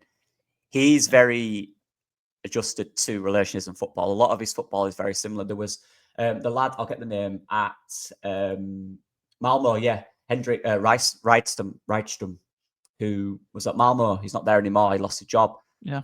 But for 2 years, he played that way, and it was really fun to watch, really exciting. And obviously, I think big... also. Go on, mate. Yeah, go on, man. Go on. I was just saying the biggest one and kind of the modern pioneer of it is Fernando Diniz. If you've not watched any of his teams play, go watch them. They are so interesting and entertaining. Yeah. It's very raw, though. It's very raw and definitely requires a certain style of footballer, which I guess is, in a way, it's freedom, but it's freedom in the sense that you still need a certain type of footballer, which is why recruitment and profiles are still so important, because you still need a certain type of player. Like Bielsa, for example, everyone says the players were rubbish and all that. They weren't rubbish. They were not the most highly technical players, but they were very physical. They ran a lot and they had the mentality to work within that structure. But yeah, it's fascinating stuff. Relationism. If you've not, go. And I wanted to ask you, of course, he's just left this post, because of a fallout with the board at Club Brugge, but would you classify Ian, because of course he has left Club Brugge, as a relationist manager? Because of course I saw a lot of freedom of that chaos, in their front three. When they play with the front three, of course they play also with the front two, with players like Carlos Forbes, Romeo Vermont, Nicolo Tresoldi, and Christos Tsolis. I know that you know a lot of these players, but Ian, at Club Brugge was I think a manager that made them enjoy their football. Especially I saw the game they played against Barcelona this season, in the Champions League. There was a lot of freedom up front. I was very exciting. They matched Barcelona because of the freedom of these players. Like when I said at Brentford, even with the false nine with Okafor, with them interchanging, that's what they were doing against Barcelona, Club Brugge. And this is where I think I aligned with this idea, because I like freedom in football. This is why one of my favourite players was Jorginho Rutter. Because remember, in the Championship, he had total positional freedom. He would get it deep, he'd drive with it, he'd get it in the wing. And I watched him against Brighton, and he did exactly the same thing. He was everywhere. I love players that work in that structure. Yeah, it's quite interesting, because I think a lot of managers these days, they're not fully doing it, but they're using it in certain instances. Like you said, the front two or the front three might have complete and utter freedom. Whereas the back five or the back four might be structured. Positional play there. And as you go up in the middle, there's a bit more mix to it. Yeah, I'll just add the book here. So this is the book for anyone that wants to get it. You can get it if you've got Spotify as well. The audio book is on there. So that's where I listen to it. I used to listen to it when I was running. But it's so interesting, because it's not a new concept, but it's quite newly applied to modern football. But like I said, like you mentioned there will be a lot of managers that use aspects of it. Definitely. But I think it's like any style, like positional play, like high possession football, like counter-attacking football. Modern football is I think it's quite mixed at the moment in trying to find what the next thing is. This is why we've got a lot of coaches who generally play similar style to Pep. Now, that's worked for Pep, and that is the blueprint of football these days. But what you've got within that is a lot of games that look very similar. I've watched some games recently for work in the French third tier, the Belgium second tier. Generally speaking, you have one high possession team and one team that sits in a low block. A lot of the games, whether you watch the Premier League, Championship, or lower league in Europe, are very similarly structured. But that's because positional play these days has become so structured that naturally happens. And every coach now knows, if a team's playing high possession football and they're good at it, we'll sit deep. We'll cut off half spaces. We'll cut off between the lines. Then what? So Yeah, absolutely, mate. There will be. There's a lot of coaches that play similar styles of it. Bielsa had a lot of aspects for the Leeds fans that were wondering. He has a lot of aspects. There is many coaches out there who play. I'm looking at Pablo Hernandez results, and then I haven't found the game yet, but I'm so interested to see what ideas he's used in football. Because he's turned. Wow, I mean, look at his results. He's done a crazy job. At Castellon. So yeah, it's such an interesting thing for me that. This is why I love football. It's a complete different idea of how the game should be played. Yeah, it's Maybe a good. in 10, 15 years, this will be the predominant football. It will be purely end-to-end, creative, fun, chaotic. Or maybe we'll go even more down positional route where it's even more structured and stuff like that, which I hope not, because that's not my entertainment. Yeah, absolutely. I agree with that. But yeah, going into my second one, I think we were talking about relationism, and man management too. I think relates to that. So in terms of man management, I'm sure you will 100%. appreciate. That's massive. Yeah. I'm sure you will appreciate this one. Oh yeah. Yep. Johan Cruyff, My Revolution, the autobiography, of course, is I think was you remember what at school you were studying like Enlightenment, that period of history. That is the same for football, honestly. The way he speaks, the way he explains his football, Cruyff in this book is absolutely enriching. I think it's an eye opener. It's a total eye opener, especially looking at the way he behaved when he was a player, at how he was one of the first ones to really bring expression, excitement on the pitch, to think out of the blue, to literally scan the pitch when he was playing, while he was playing, and also the man management, because at Ajax, the manager was, of course, undermined probably by the players. If the players didn't like the manager, they were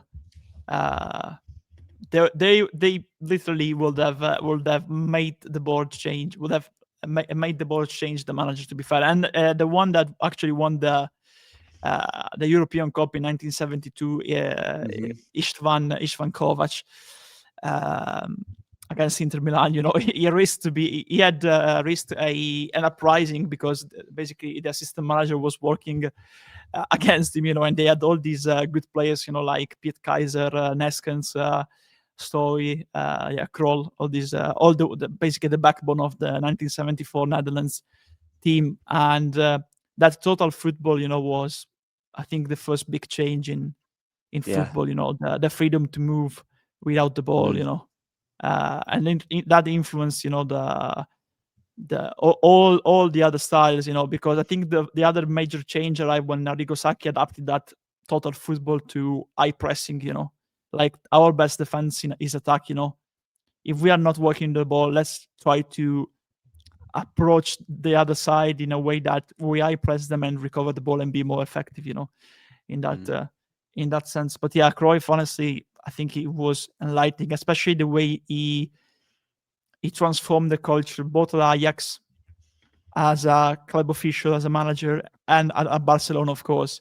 He always was an outspoken individual, even as going as far, his name is his son Jordi, with a Catalan name, under the Francoist Spain, when Spain was still a dictatorship under Francisco Franco, against all the name laws at the time, but what intrigued me was, first, when he's talking about his period at Barcelona,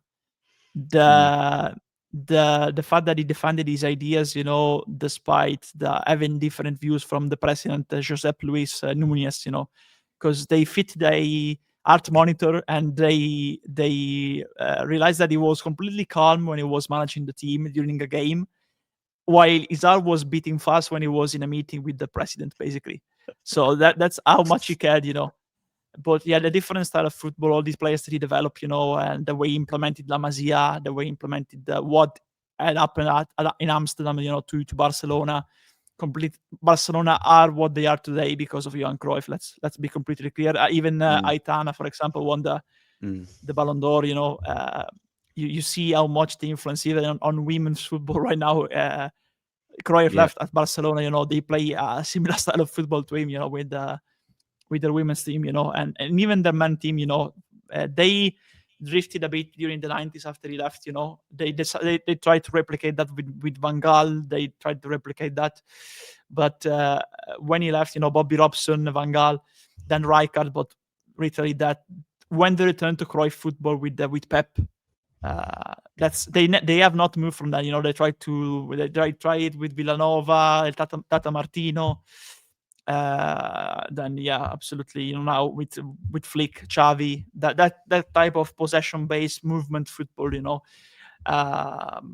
But of course it has evolved. But that the marks, the tradition, the identity of Barcelona was literally built by Johan Cruyff. And another thing that I really liked about him was how outspoken he was when he returned to Ajax, in an advisor role, and he talked about a fifth column, inside the club. I think it was around 2010, They had lost a game at Real Madrid, and he literally wrote an article on a newspaper like The Fall of Ajax, and he explained all the issues, the real issues inside the club, like board members looking after themselves, how they had neglected the academy, everything in detail. It was like a deck on how to rebuild Ajax. Basically, what happened was that they took it personal and ousted him, basically. But that was, even in modern football, he knew everything. His mind was so great that he lived through many eras in football. And in every era, he knew how to fix that era, honestly, how to adapt his football. It's something that if he had decided to be a manager in his 60s, during his later years, before he unfortunately passed away, he still could have made an impact. It's like Alex Ferguson, in a certain sense. I think he could have been a manager that could have outlived many different eras of football, like Alex Ferguson did, or Arsene Wenger did, for example, Yeah. No, you know what, mate? My second one was going to be that one as well. Okay. Yeah. Sorry for that. I listened to it. It's all right. No, it's good. We can both speak about him because for me is obviously there might be people even older than that, but in my kind of era, or slightly before my era, obviously, but within the last kind of 40, 50 years, he's been the person who has fully shaped this modern idea of coaching, but in the sense that even today, you look at every style of coach. For example, you look at a Pep or a Bielsa for the Leeds fans, but you look at relationism as well. A lot of their fundamental ideas are from total football. The idea of space, how to occupy space, what space is, how to attack. Whether you play this style or that style of play, it was defined by Johan Cruyff and the way he played. And one way he wants to play football, and one thing I absolutely love is, in a certain sense, is he fell out with a lot of people because a lot of people didn't like the way he did things because he was thinking more beyond his time. People didn't like that. He was very headstrong. He believed in what he believed in, and he stuck by it. And there's so much respect you give to a person that no matter how much people push against what you believe, he stuck to what he believed. And, I was reading, there's a few books about it. There's one about Barcelona, which I read, actually. I think I've got the name here. The Barcelona Legacy by Jonathan Wilson, which talks about Cruyff, and it actually talks about Mourinho and Pep's relationship as well at that time. But this idea that Cruyff would naturally, even close friends, he would go years without speaking to them because he had that real kind of stubborn mindset of, you don't believe in what I'm doing, fine, I don't have to speak to you. And I love that in a certain sense because, again, linking it to, I'm sorry to keep linking it because there's more to football than Marcelo Bielsa, but in the same sense that Bielsa would fall out with a lot of people and a lot of higher ups in clubs because he needed everything the way he needed it. And there's so much similarities in that sense between the two. And you look at Pep as well, and you look at even Mourinho. It really developed these headstrong kind of coaches who really believed in what they believed in. And because of what you believe in, You stick to your ideas, which breeds new ways of playing football. You imagine if Pep, for example, he started out at Barcelona, didn't work out, his ideas weren't working, so he sacked it off. Right, I won't play like that anymore. We wouldn't have all these ideas, you know? And it's the same for Bielsa. It's the same for Johan Cruyff. If he didn't stick to what he believed in, we'll never know what total football is. Maybe we never had a Pep Guardiola as a coach. Maybe we never had a Mourinho. Maybe we never had a Bielsa, for example. Maybe we never had positional play. Football might have been totally different. It's these people that stick to what they believe in. That's why I have respect. I understand the frustration with our current manager, but that's why I have respect for these people, because they fully believe in what they're doing. And yeah, Johan Cruyff, like you mentioned there, on the field, he seemed to have everything figured out. Off of it, he had a lot of problems. I know he went through bankruptcy, right? And a lot of problems, but he Yeah, I was a think he had a human, he was a problem person. with how I think he was like his father-in-law, probably, because he was Yeah. also the agent, manages his finances, Yeah. and he had problems, if I remember correctly, because I read the book years ago. I think some Yeah, bits. same, mate. Yeah. Yeah, if I remember correctly, it was that one. But yeah, I remember when I was at Reggiana, there were people inside the club back then that were just not. My motto that I learned, while supporting Leeds is that nobody's bigger than the club. I say that a lot. There were people that were looking after themselves in a certain sense. So I remember I in a cryptic way, I posted that speech from Cruyff, that piece from Cruyff about the fifth column, Yeah. No, I love it. just a reference to that, like I know there's a fifth column inside the club, but he's harming the club. Yeah. Yeah. But yeah, Johan Cruyff, we could do an whole podcast on Johan Cruyff, mate, to be honest. We genuinely could. But there's a lot of good readings out there as well. Like I mentioned, it's not just his biography, his autobiography. There's a lot of good books out there that describe him, his life behind the scenes, the politics of everything, because he wasn't just a football coach. He was a lot more, a pioneer in many ways. So yeah, it's very sad that he's gone, but what an absolute legend Johan Cruyff is. And anyone that's got a turn named after them in football, Yeah. Maradona turn, Cruyff turn, they're legend. Even if they weren't, by the way, they weren't the first ones to do them. I have to clarify that they were not, but they're the ones that made the names from them. So they're the legends. But yeah, do you know what? Before I do my final one, I'm going to give a little honorable mention to this book, The Warrior Within. Bruce Lee. Yeah. Bruce Lee. Yeah.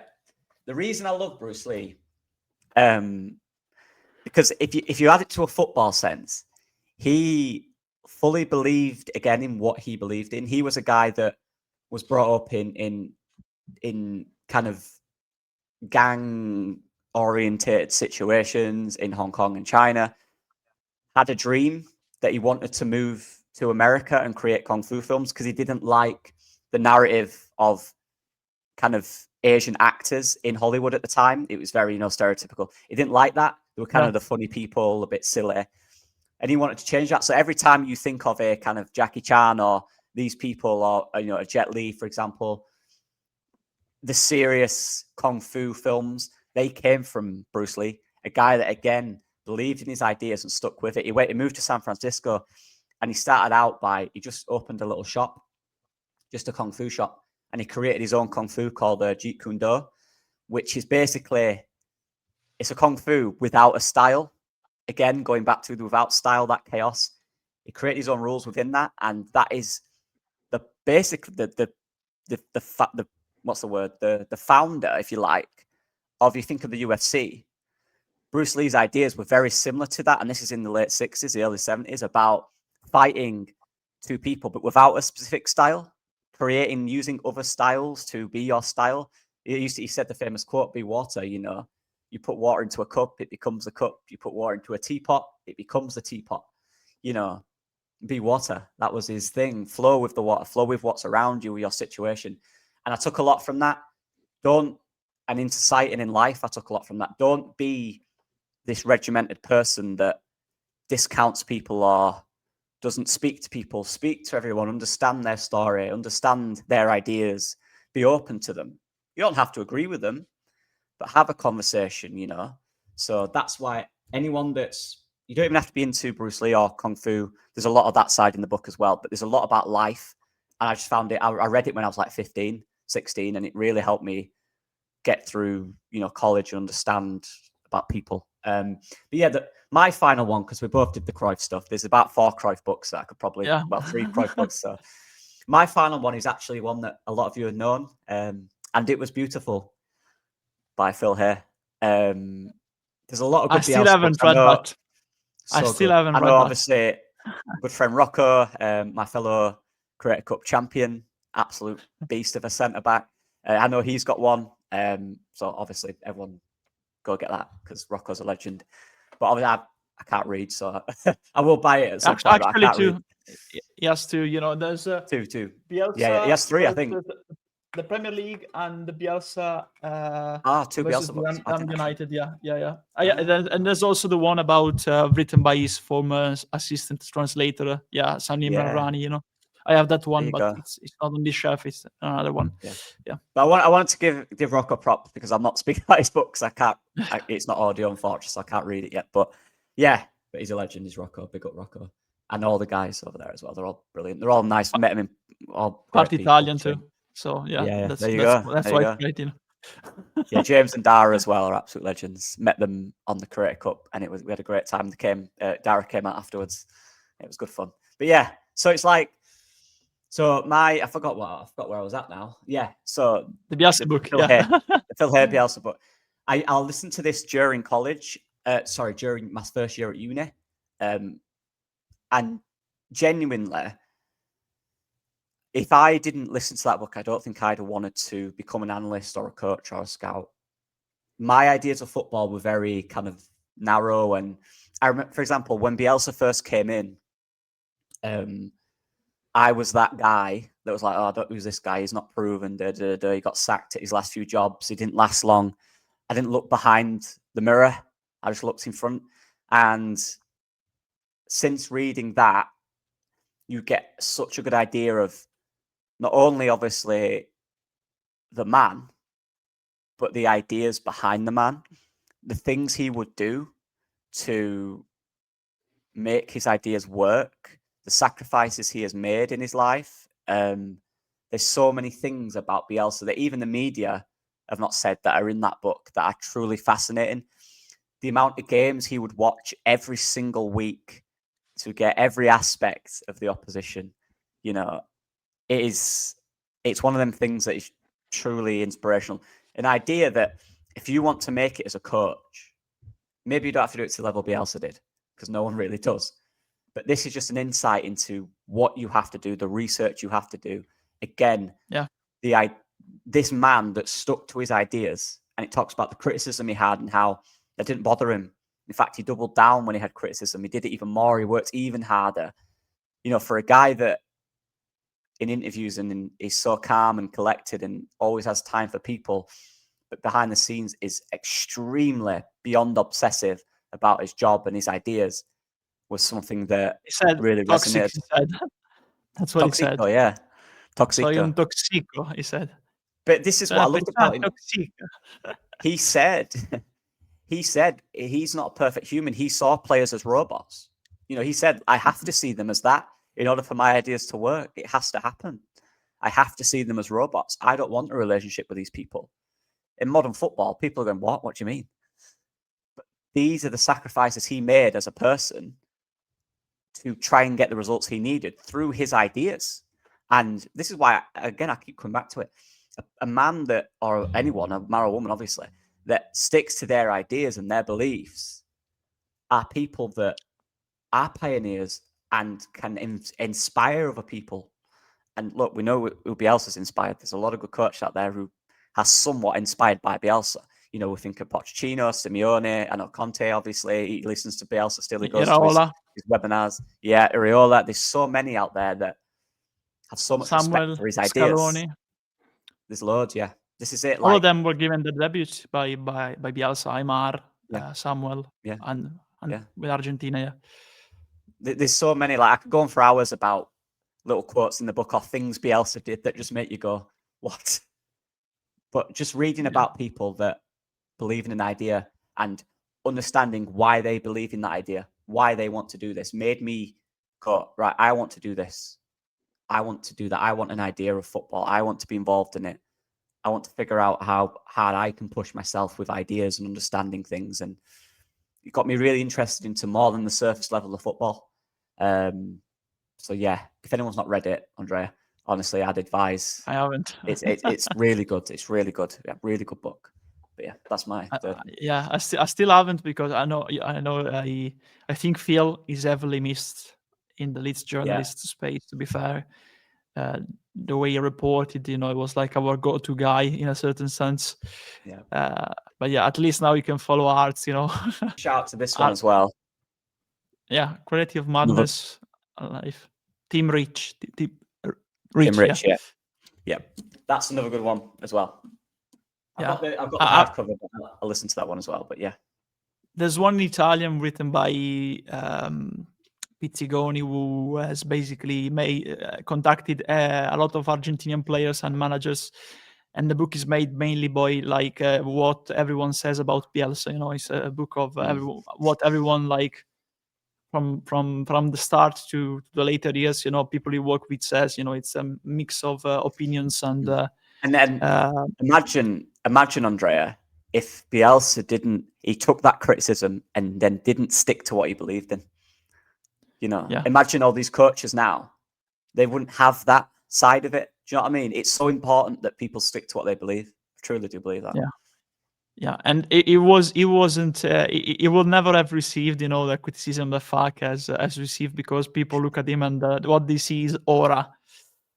So it's like it is like he cannot face criticism. You just cannot not love Marcelo. In a certain sense, because of how we rebuilt the club from the ashes. But back then, because we were having good seasons. Like the Monk season was good, but yeah, we talk endlessly about this one. But yeah, Marcelo was the one that blocked that Leeds mentality back into the fold.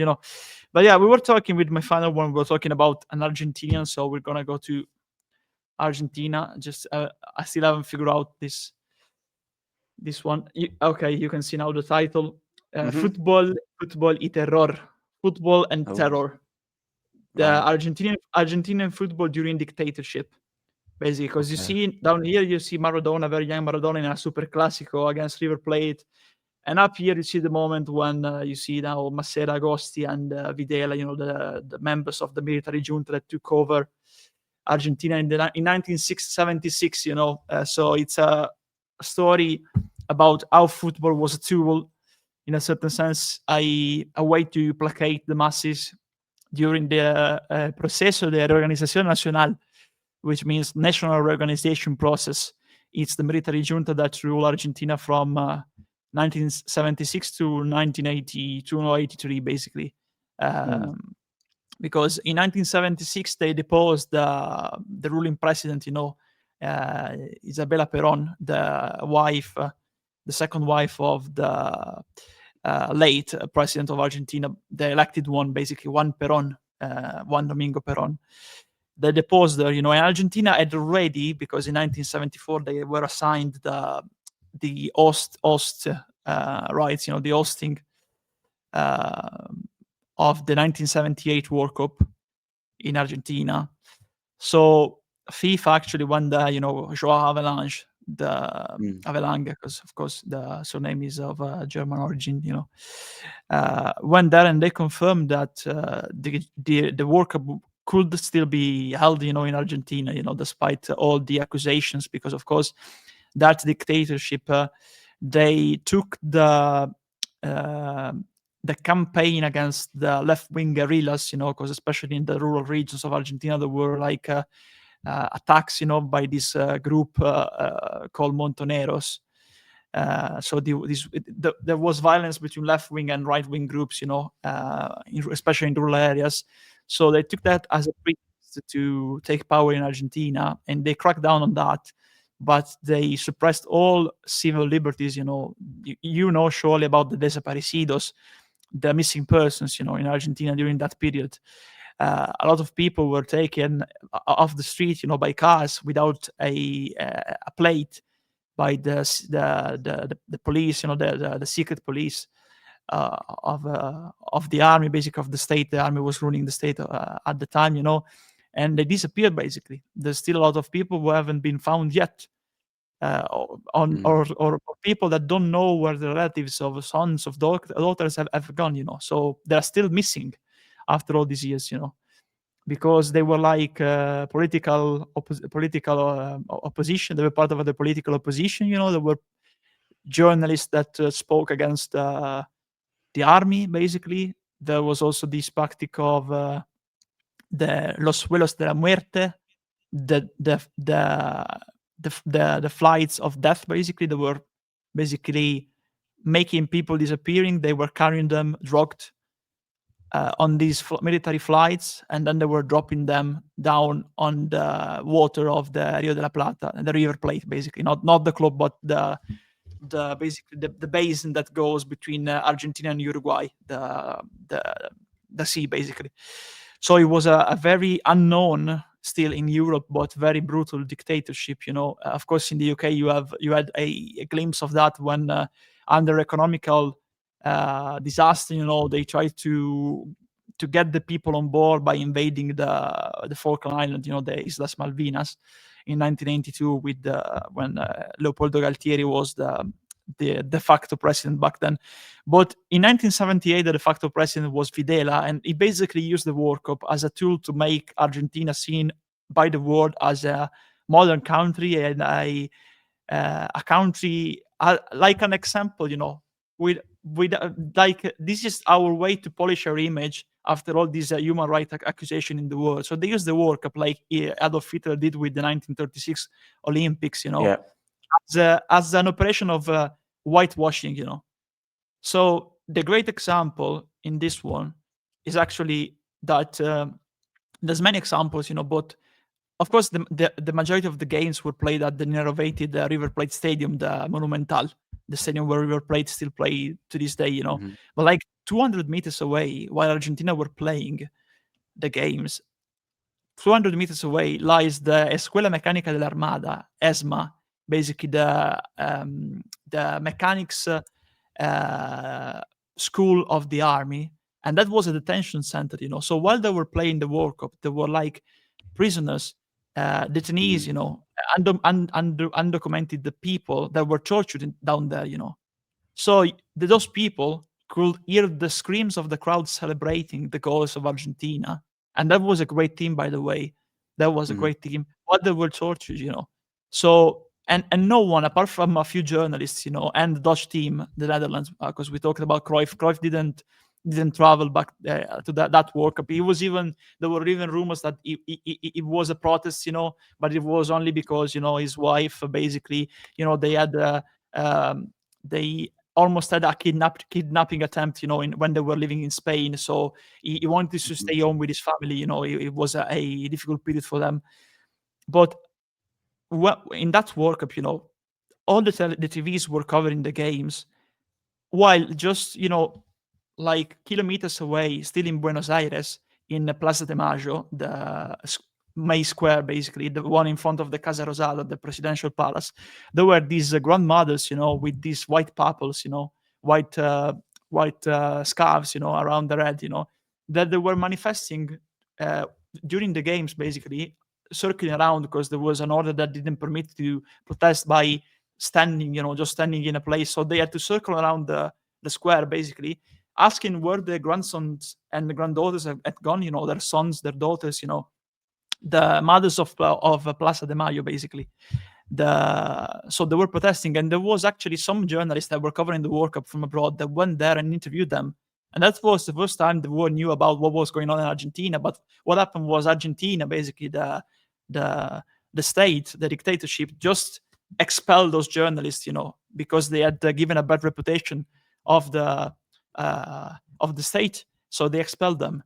And unfortunately, and I say unfortunately because the Argentina team that won that World Cup, was a great team, great lineup. Filiol, goal, Holguin, Passarella, one of the probably the greatest sweeper ever, the greatest libero sweeper ever, Passarella, Galvan, Tarantini, Gallego, Ardiles, who actually played for Tottenham years later, and Mario Kempes, one of the great greatest of Argentinian football. And then they had a front three with Bertoni, Luque, and Huseman.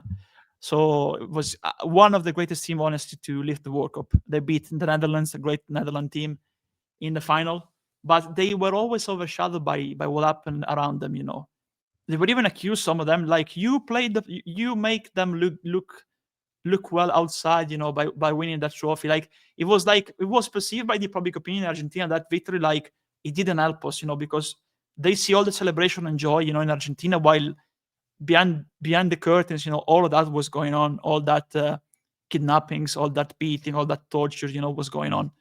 So it was always overshadowed by that. But years later, they always said we knew, but we couldn't speak back then. We knew, but we couldn't speak. But we're just forced to play football, because the dictators expect Argentina to win that World Cup. But there were even footballers back then. It also explains also the lead up to that World Cup. There was the captain prior to the World Cup, Jorge Carrascosa. He didn't took part because it was against the regime.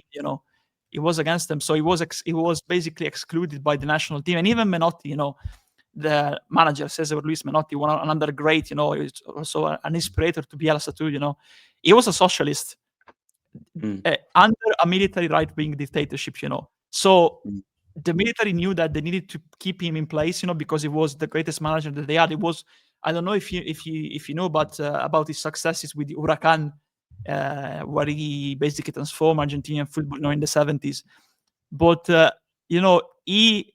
had a tactical master back then that was a socialist, while everything that was going on around them, was the signs of a military dictatorship.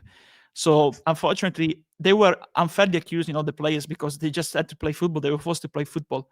Many of them, like Tarantini, for example, the left back, he had seen some friends taken away, for example. So it was really a complex situation. It tells a lot about all of that, and towards also the end of the dictatorship, because in 1982, for example, when they invaded the Falklands, like Ardiles and Ricky Villa were playing for Spurs, and Ardiles was forced, of course, to move on loan to Paris Saint-Germain because of the political climate. It was an Argentinian playing in London while the two nations were at war. So that's why he moved. So you see how much football gave relief to the people, but also helped in that sense, to cover, because of the powerful images of celebration, cover the image of Argentina abroad. And that was the unfortunate part for that, because but there's nothing else, honestly, the player could have done for me.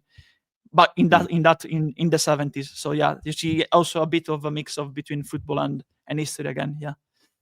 Yeah, love it. And this is go back to the point where I said football can bring people together, and it can, but there's also, when people use it wrong, it's such a powerful tool that, like, look at the most recent World Cup in Qatar. There was a lot of controversy about that. About the come here, everything's great, everything's perfect, I swear, kind of thing. And it's like, it might all feel the that workers. now. Yeah, the workers and some of the rights and stuff like that. Yeah, so it's, I think at its core, though, when football was made and the idea of it and what it does do for most people is such a good relief. But it's important to understand the history of it, whether that's from a playing perspective, whether that's from the political perspective.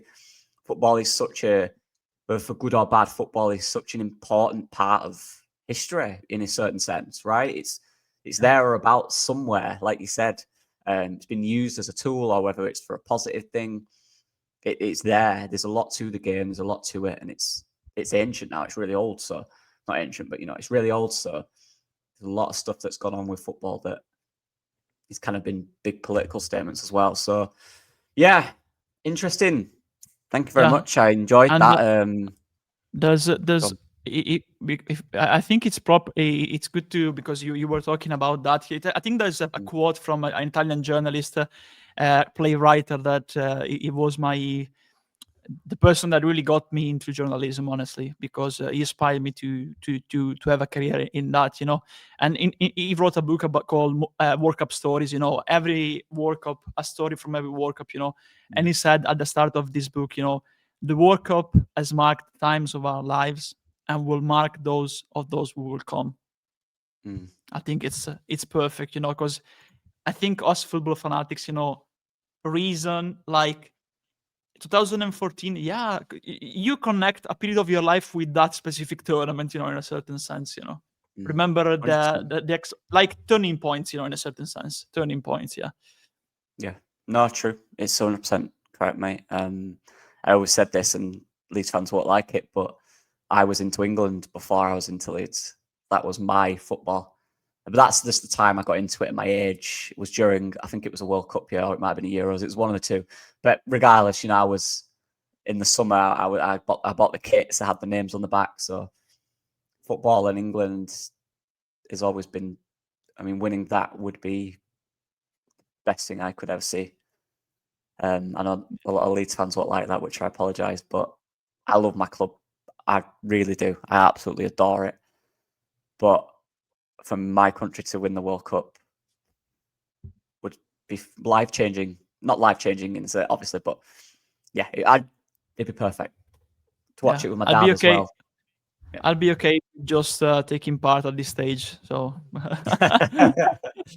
my dad was actually born in '67, so the year after we won it. So he's never experienced it either. So if we could do that together, nothing would beat that feeling. Nothing would beat that feeling.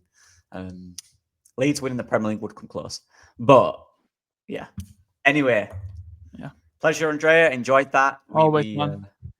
Everything good turned fun. dark around me. We started with plain light, Look at me now. It looks like I'm in a garage, Yeah, it does. Yeah, your electrics ran out. You need to put more electric on. No, because I cannot move because I have like the button to turn the light on. It's too far, so that's why I didn't stand up to turn the light on.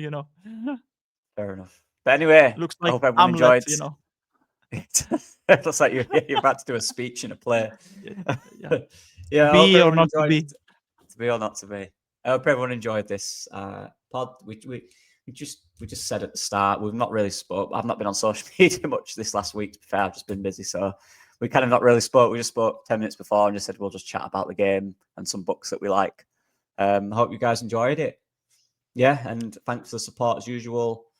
And we'll see you next week. Hopefully Leeds can get a positive result to make us all feel better. But we'll see. Yeah. Anything to end, Andrea?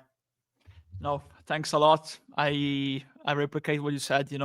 Thanks for the support. It's always good to see the following, and see that our chats are appreciated and actually can also, like, hopefully with the books, can encourage and give you some topics or new things, new stories to explore and cover, starting from football, going broader. Yeah. Of course, absolutely. But yeah, I'll see you guys in a bit. See everyone in a bit. Bye bye.